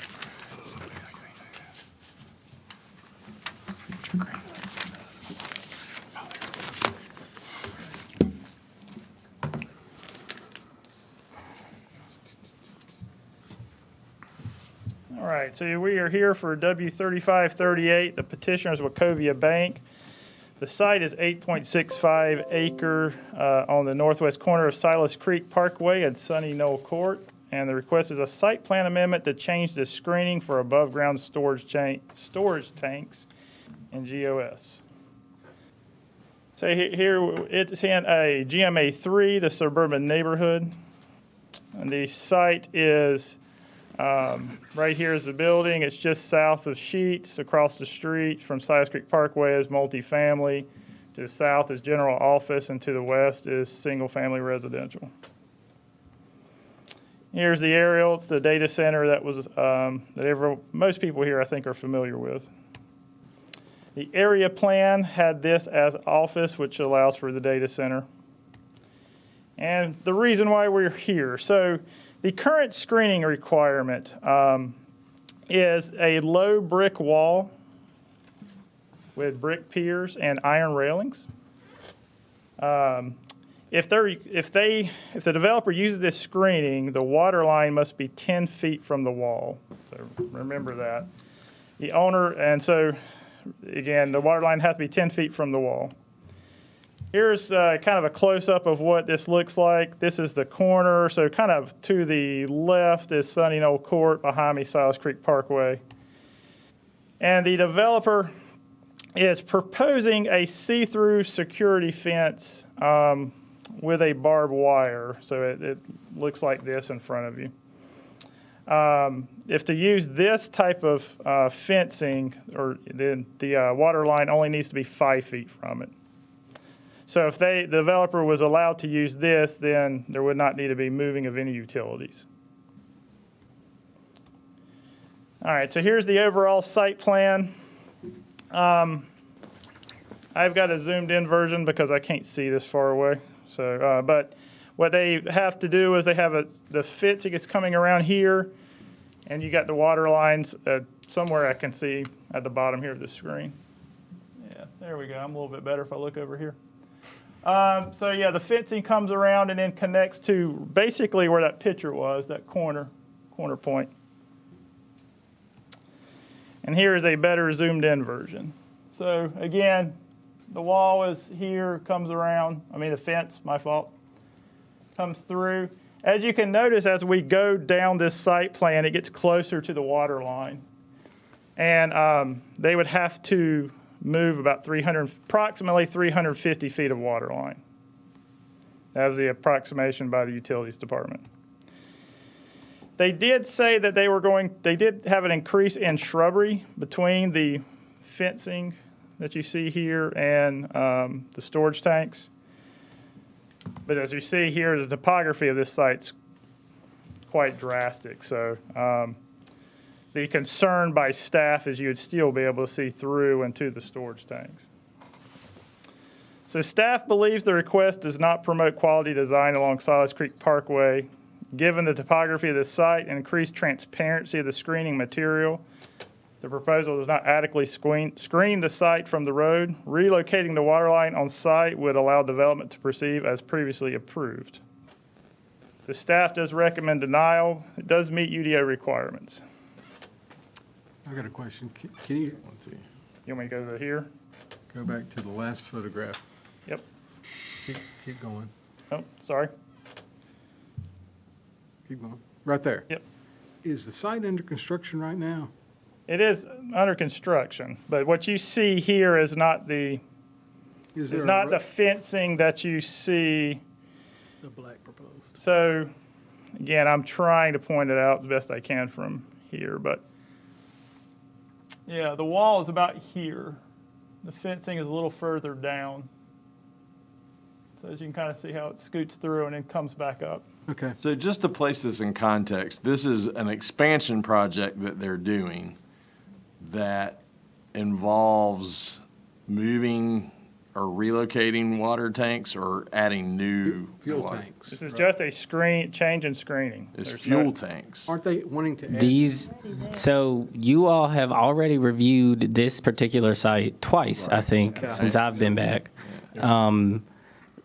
This specific request is only to change the form of screening for the first thing you looked at a couple of years ago, which was for the above-ground storage tanks.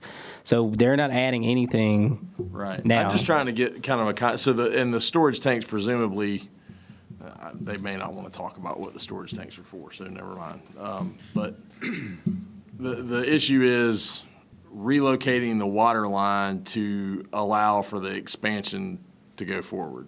Right. Well, Mr. Grubbs, if I could just provide a little clarity on it. So the issue before the board is basically do you all want to do this amendment to their existing plan on file to allow them to change the screening material? I guess I'm just trying to get a sense of the context behind the request. So I get that they want to change the screening, and that's what we've got to decide. I guess what I'm trying to understand is what the impetus behind the need to change the screening is. They didn't just wake up one morning and go, we don't like that, we want barbed wire. So certainly there's some cost and extra time involved with working with city, county, utilities staff on moving that water line. So what's the need to? The original request that you looked at for the above ground storage tanks when they were proposed to be added showed the water line or the utilities in one location. Okay. When they actually went out to start construction, they found out that that water line was not actually there.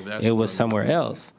And so utilities has a concern about the proximity of a solid wall to the water main if they should ever need to access the main for maintenance. That connects the dots for me. Thank you. Whose error was that? I don't know. All those issues when we get to that. Okay, I'm sorry.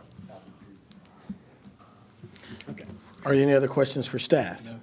All right, then Actually, I do, sorry. all right. It might be I'm not sure. I was under the impression, because I've driven past here forever. I always thought there already was brick wall there, and so I was kind of confused. But I guess with the change, the past two cases and whatnot, things have been moved around. They're wanting to swap it out, so it's cheaper to swap out the screening than to move the water line. Yeah, okay. And Mr. Figgerby, there was an expansion over the site a couple years ago. That's what Mr. Corley was referring to. Okay. And then, so, sorry, with the UD, like our first, like the two tranches of approval here, the first one is that we're just talking about the material. So is the material up to UDO requirements, and then if we approve, okay, got it, thanks. Yeah. All right, any questions for staff? All right, thank you. All right, so I will declare the public hearing open. We have Jeff Nichols speaking for the proponents. If you could state your name, address, and zip code for the record, please. Sure. My name is Jeff Nichols. I live at 3938 Connor Glen Drive in Huntersville, North Carolina. Zip code, please. Oh, sorry, 28078. Thank you. So to provide a little context and specifically to your point of, why are we going where we're going? So first of all, context on the overall project. The project is replacing an existing underground fuel system with a new above-ground fuel system. So the existing system was at its end of life, and by switching to an above-ground fuel system, that's a much environmentally safer way to go. But it requires more real estate because you can't do double duty with the tanks being underground. So where our tanks are sitting, and the project is probably 90%, maybe a little bit more than 90% complete. The fuel system itself is complete and operational. Originally, there was a landscape berm there on the west side of the property. And so the shelters that you saw in the photos are concrete shelters that provide screening for the tanks, and they provide weather protection for the tanks. Those are basically where that berm was originally located. And then beyond that, between that and Silas Creek Parkway, we have a security perimeter, which is an inner fence and an outer fence. And because we're adjacent to a major thoroughfare, we also have a vehicle barrier that's in between those two fences. And that's what you saw in the photo, the silver, very heavy structure that's there. It's intended to be able to stop any vehicle that leaves the road for whatever reason before it impacts the fuel system. So the issue that we have is, as staff mentioned, that we don't have room to build the brick structure that we originally planned to. The issue is with our utility locate survey, which was what our design was based on. And the existing water line is about 7 feet from where that utility locate survey showed it, in an area where we were In the original approved design, we were approximately 7 feet off the water line, which was an exception to the normal 10-foot requirement that the utility department permitted because we were so tight. So where we are now, basically from the south end, the first 170, 200 feet or so of that wall, if it was built where it was originally designed to go, would be right on top of the water line. So we work closely with the utility department on what their requirements are going to be and how we can deal with those requirements. And at the end of that back and forth process, after exhausting whatever options we could do to lower our footings with the brick portions and all of that, the decision was made that the water line just needed to be moved.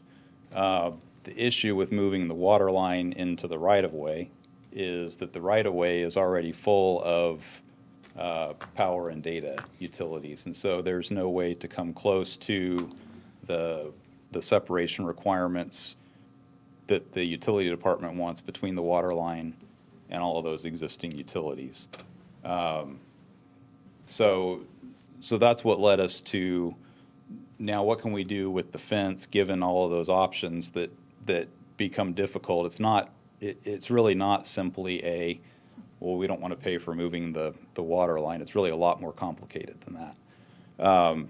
So given all of that context, the change that we're proposing is really just to eliminate the brick elements. The fence material that we plan to build originally was sitting on top of a 4-foot brick knee wall with the brick in between the brick piers. Now it would be a 10-foot fence without the brick elements, keeping the same landscaping in front of it. And with that, we still have to move it into the site, and we'd be pushing it up as tight as we can get it to that vehicle barrier that's already installed. So, and that deals with about the southern half of our frontage. From that point north, we're far enough from the water line that we could build the brick structures. But we studied that as well, and having brick where we can build brick and not brick where we can't, it really calls more attention to it rather than less. So at the end of the day, we feel like we have a situation that nobody really wanted to begin with, and if we had known this was where we were going to land, we would have done something different to begin with. So the intent was to build the brick fence. We'd be happy to build the brick fence. We'd be really happier to be able to build the brick fence and finish out the project the way it was originally designed. But we have this issue that's beyond just moving a water line to get out of the way, and we feel like this is the most practical way to deal with it.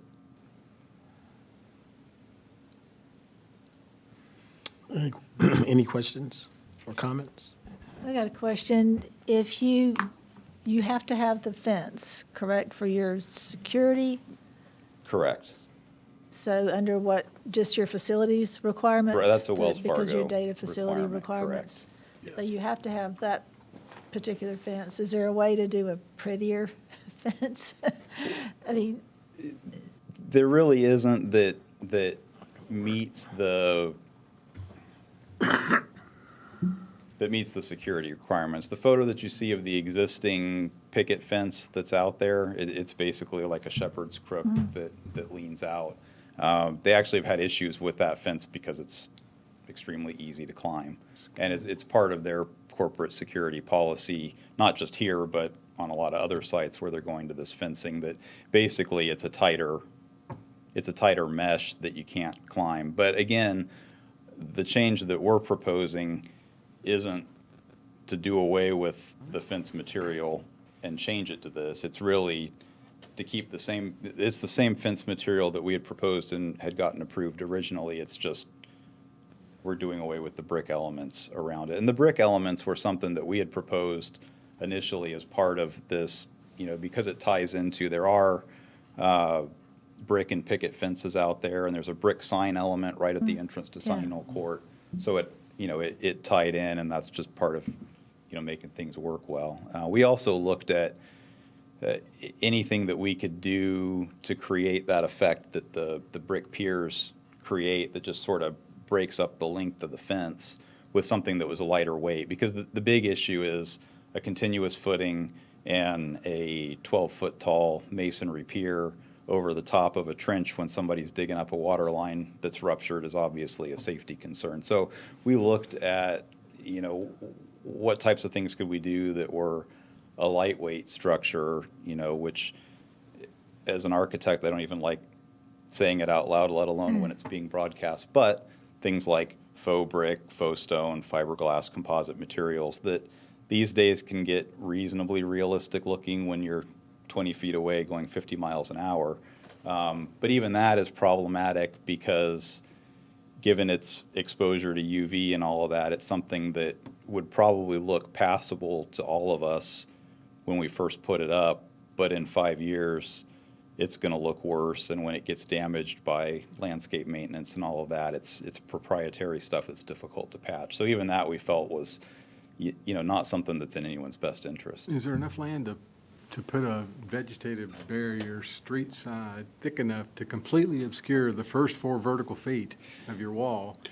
And even if you had to, create a pattern of those vegetative buffers going down there so that there's some, you know, uniformity to the appearance from Silas Creek Parkway. So we do have 4 feet, we have a continuous hedge of 4-foot tall shrubs along the entire frontage. And that was part of the original approval, and that's something that we're maintaining, you know, what we're proposing. So to your point, you wouldn't really have seen a lot of that brick wall, except that, you know, a hedge of shrubs is not a completely uniform thing. But we arrived at the 4 foot because that allowed us, again, it goes back to the security requirements for both visibility for a threat approaching the fence, because there's camera systems there that monitor their perimeter. So they want to maintain visibility out, and they also don't want to give someone a leg up to climb up the fence. We're really tight out there, so we really don't have a lot of room to plant something away from the fence, between the fence and the street.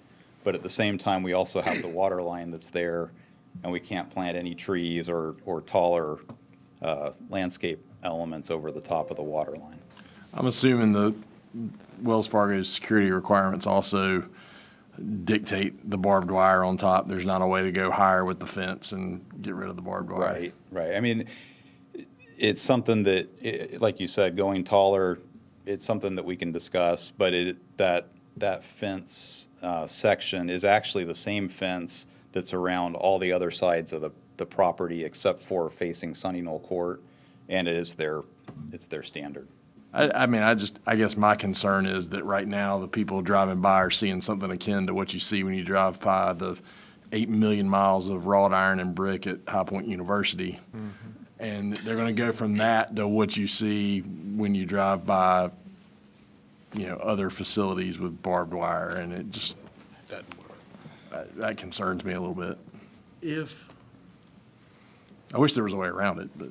If the action of this board tonight is consistent with the staff's recommendation, where do you go from here? That's maybe my question too. At that point, I believe what would ultimately happen is we obviously can't build what we have permitted. And if we can't change it to something that we can build with the water line where it is, the water line has to get relocated.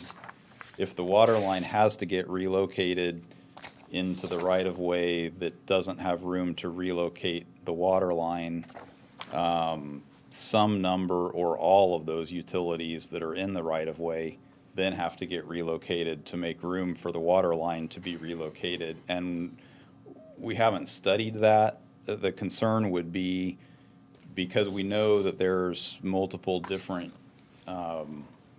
data providers that have lines that run through there, would be how we stack utilities in three-dimensional space within that right-of-way to fit everything in. And I can't tell you it can't be done. Maybe it can be done. What about, not a simple thing to do.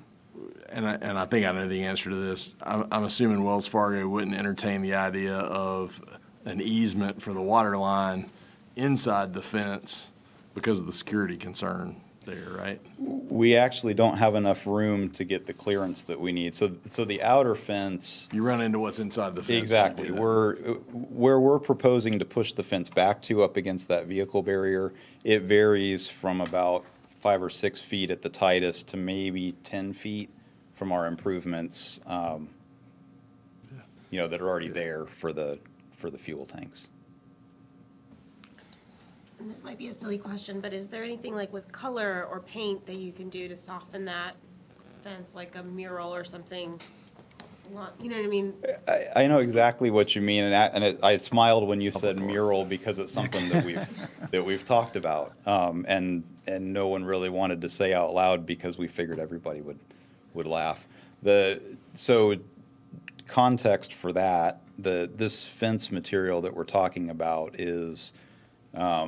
When you're standing facing it perpendicular, it's transparent. Not as transparent as a chain link fence, but it's a similar kind of thing. When you see it at an angle, and it's probably, I don't know, a 30-degree angle or so. So when you're driving by the site, what you're going to see is more of an opaque black fence. So there is the potential to paint something on that fence that, as you're driving by, you would see, as a solid image. Now, what that would be, and I mean, I guess ultimately the concern is it draws more attention to what nobody wants to look at to begin with, rather than less. And that's part of the problem that we have with any of the alternatives that we've looked at is, like I said, with putting brick where we can put brick, all of those things just make it something that catches your eye as opposed to something that you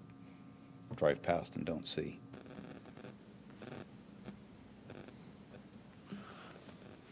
Just it seems unlikely to me. We're the city of arts, and we do an emphasis on public art that we can't come up with a solution Public art. for a vision. I'll say long before we became the city of the arts and innovation, I worked closely at the time with Wells Fargo and others in the design and development of that data center. And I know what a phenomenal corporate citizen they have been all along the way. And I just can't see that stopping at this point. I don't think either solution before us tonight is going to make anyone happy. Are you on such a tight schedule that that you would be unable to consider another 1 month 1 month for trying to come back with something more desirable? The challenge that I face is we've spent the time to study the situation, and we don't have, if we had another option. This is your best shot. Yeah, exactly. And again, as an architect, I hate to tell you that a anti-climb fence is our best shot, but in this situation, it's one of those cases where we really are pinned, kind of in every direction, and the issue becomes a security issue if we go to something other. But, going back to your question about considering another type of fence, going to something like a picket fence like what's out there now, I know is not palatable to Wells Fargo because that's what they're specifically trying to replace because they've had issues with it. And where that takes us is anything that we propose, whether it's going to a different manufacturer or a different, specific fence fabric or something like that, you still end up back in the same place that we're in because it's not changing from a anti-climb fence to a stone wall. It's changing from one type of anti-climb security fence to another type of anti-climb security fence. So that's really where we have the challenge. And even from that standpoint, we've had meetings with Wells Fargo Corporate Security because, to your point, that their goal is to be a good neighbor and be able to do the things that they need to do.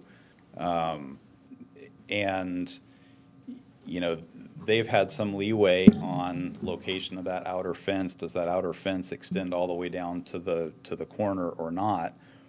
But at the end of the day, the problem still remains that everybody needs to have a fence on the outside of that vehicle barrier, because what you see today was never intended to be what you see from the street. And it's, you know, I wouldn't feel good about leaving that exposed the way that it is. I mean, I think the painting the fence, you know, some way that makes it more palatable, that's probably the best shot that I can see.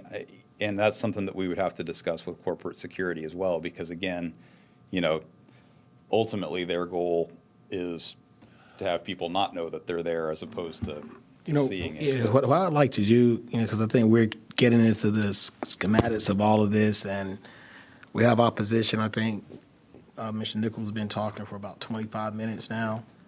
And in fairness, if there's a burning question that he has not been asked, we can do that. If not, I would like to move to the opposition in fairness. So is there something that you've not said that you want to inquire? All right. Thank you, Mr. Nichols. Really appreciate it. All right. We do have opposition in this matter. If you could please come up and state your name and your address and zip code for the record.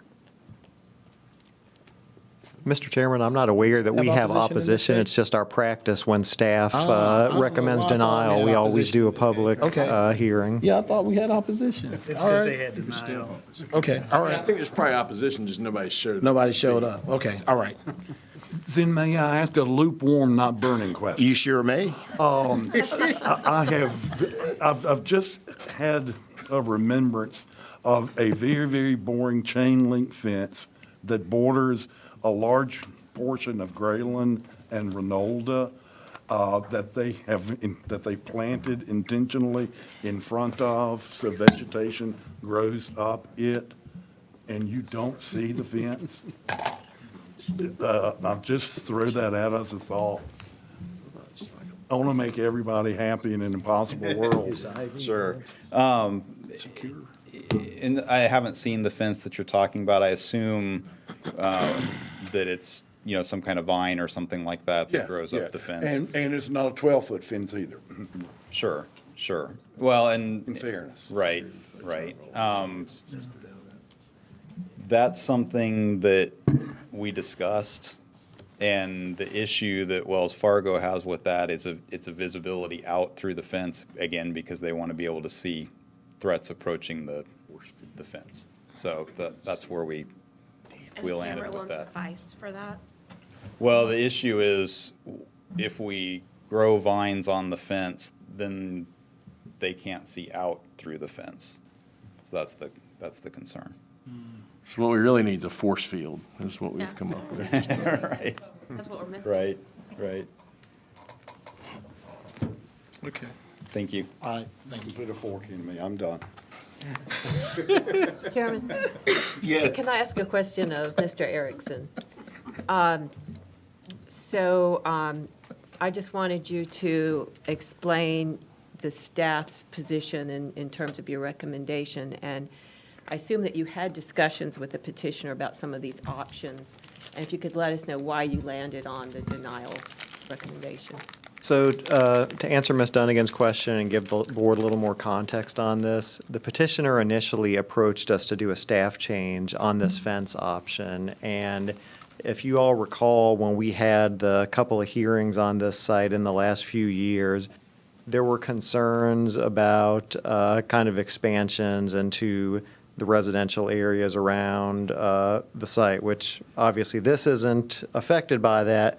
But one of the things that staff kind of tried to achieve with those previous cases was adding some more positively aesthetic elements, such as ensuring the wall would be attractive with brick elements and not as institutional looking. So that's why staff felt that we couldn't approve this at the staff level.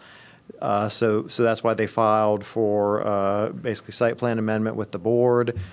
We've had conversations with Winston-Salem Forsyth County Utilities staff, and at least from their perspective, they seem to think moving the utility line was workable.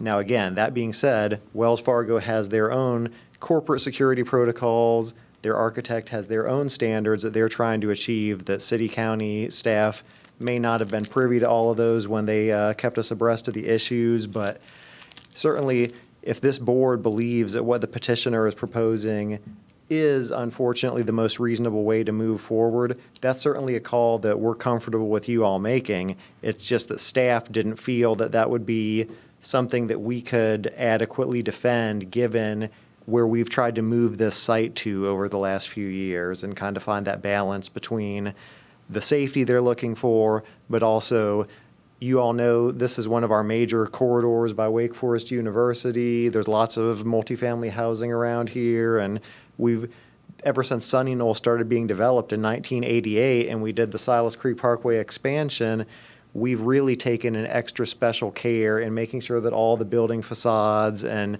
streetscape treatments along there are attractive as you transition to North Point. All right, are there any additional thoughts or questions? I guess something, because there seems to be some some difference in what you were aware of moving the utilities versus what we just heard about. If we could get some clarity on that, that would help me a lot. If before it goes before the city council, some statement from utilities, this is possible or not, considering blending these two together. Ms. Smith, what we could do, since it sounds like the petitioner, this is kind of their best alternative that they would like to go forward with, we could circle back with utilities and schedule a meeting between our staff, utilities, and the developer's architect, and just kind of drill down into that before we go to city council, so we can kind of keep this on track. I mean, as Mr. Steelman mentioned, it would probably be preferable if we could continue this for a month and keep it at the planning board level and send it forward in a nice, neat bow for council. But it sounds like the architect has kind of exhausted the spare time they have on the project. But if we agree with staff, it's still going to delay the project. Correct. Procedurally, though, does this go to city council? In front of council. Right. Oh, it's okay. I was thinking it didn't because it was a amendment of already approved. So if we delay it, if we approve it with staff, agree with staff, it goes before council, right? Council can. And then council can hash this Yeah. out. Yeah, either way, it goes before council. Okay, all right. Any additional thoughts or questions? If not, are we ready? Yes. I just want to make a comment. I really hope we can come to a better solution than what's being proposed, simply because this does look, not just institutional, it looks to me like a prison. And all of the work that the city has done for a little further down on the medians, especially with all the trees that they're going to be planting in the medians, we've put in a lot of public money to improve this corridor. And I would hate to see this detract from that. So I'm all for trying to come to a better solution here. I just, if this was the site plan that I saw when we originally approved this, I would have voted for denial. Good point. All right. Anyone else? Would anyone like to make a motion? Let's see. There's not a problem with consistency with the plan, is there, with the comprehensive plan? No. Okay, I move that the planning board find that the request is consistent with the comprehensive plan. Second. All, as motion and second by Mr. Lamb and Mr. Grubbs. All in favor, sign of aye. Aye. Pose the same sign. Okay, and I further move that the planning board recommend denial of W 3538. Second. Motion by Mr. Lamb, second by Mr. Grubbs. Any further discussion? All those in favor of the denial, sign of aye. Aye. Oppose the same sign. All right. That is unanimous.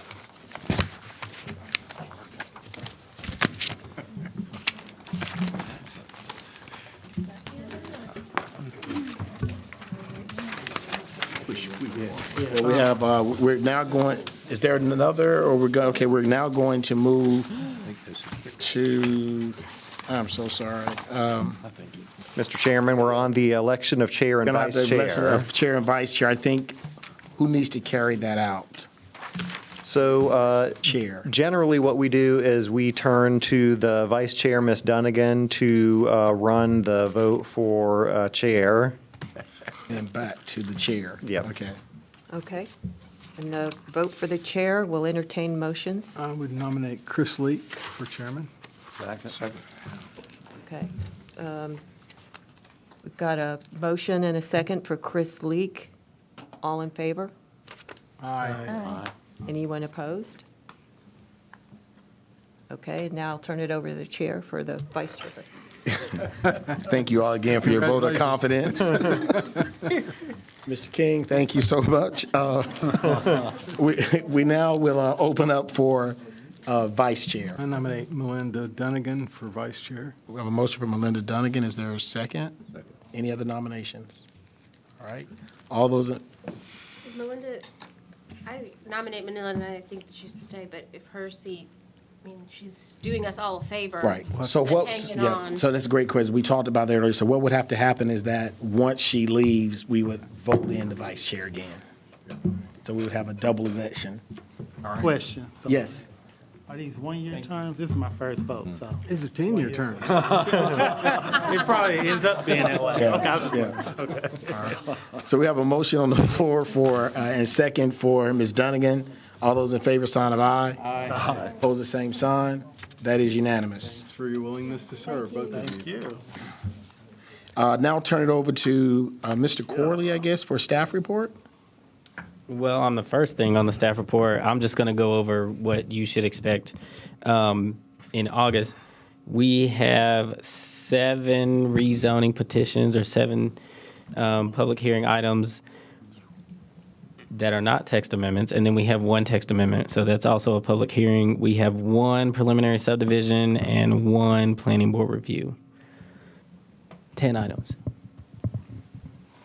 You gonna tune in from sunny San Diego to watch all that? I will watch from afar. I have him on speakerphone. Yeah, there you go. So I would like to make an announcement that this is Mr. Corley's last meeting with us. As hard as it was to get him back, now the East Coast loss is the West Coast gain. He will be transitioning to California.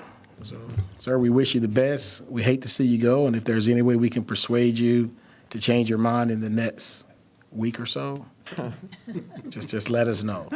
In the meantime, I'll just say cheers to Desmond. Thank you. Congrats. Yeah. Congratulations. Thank you. I'm going to miss our sign check.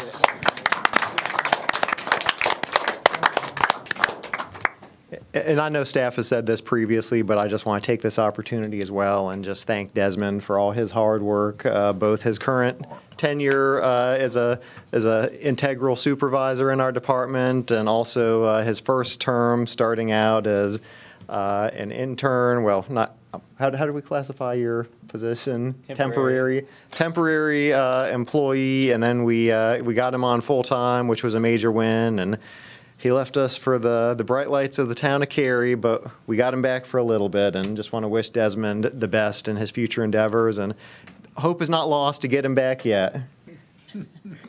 Give him a few years. Give him 6 months.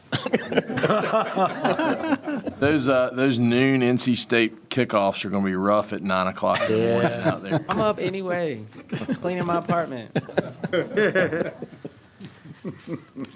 All right, well, other items in staff report, and I know I'll try and keep this concise here, but with Desmond leaving, David Reed is going to be coming back to the planning board for the next few months before he retires, and he will be presenting the consent agenda for us. So we'll certainly be leaning on his expertise for those of you who remember David presenting that in previous years a long time ago.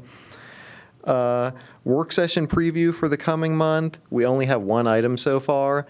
Unfortunately, it's not something we can cancel the work session for because this is an item that City Council has asked us to bring them on a timeline. You all probably remember us talking about this last month as well. but this is a text amendment related to chemical manufacturing as a result of the Winston Weaver fertilizer fire, and this would be adding some increased standards for those highly flammable chemical manufacturing uses. So we'll talk about that at the work session, and that's scheduled for an August public hearing. Going down the list, the last thing I have is I want to do a new staff member introduction. With us in the audience is Karen Kessler. And Karen, if you want to come to the podium, Karen is our new GIS principal planner. So she replaced Kaylin Francis, who herself replaced Lynn Rusher, who was the longtime candidate in that position. Kaylin, of course, left us to go to the city of High Point back in December, and I'd been filling in, wearing that hat, and not doing the job justice since then. So I know I'm glad to have Karen on board. But Karen, do you want to just share a little bit about where you came from and anything else you might want to share with the board? Sure. So my name is Karen Kessler. I come to you from Guilford County Schools. I actually was the first sort of designated GIS employee. I worked with their planning department. I am currently hold a business degree from NC State, a bachelor's, and I also hold degrees in geography and GIS from UNCG at the bachelor's and master's level, and I'm about a year away from completing my PhD. Super. I'm excited to be here. Well, thank you, Karen. It's good to have you. And I actually thought you were the opposition in 3538. so I'm going. You saw everybody looked at you. Everybody looked your way. So we apologize for that. You had to figure out guess who it was. Right? Welcome. We look forward to working. What you do is of just tremendous value to more people than you could count. So thank you and welcome. Thank you. Yeah. That's it for staff All report, right. Mr. Is there anything Chairman. else for the good of the order? We'll have our motion to adjourn. Second. All right. Thank you. Good meeting. This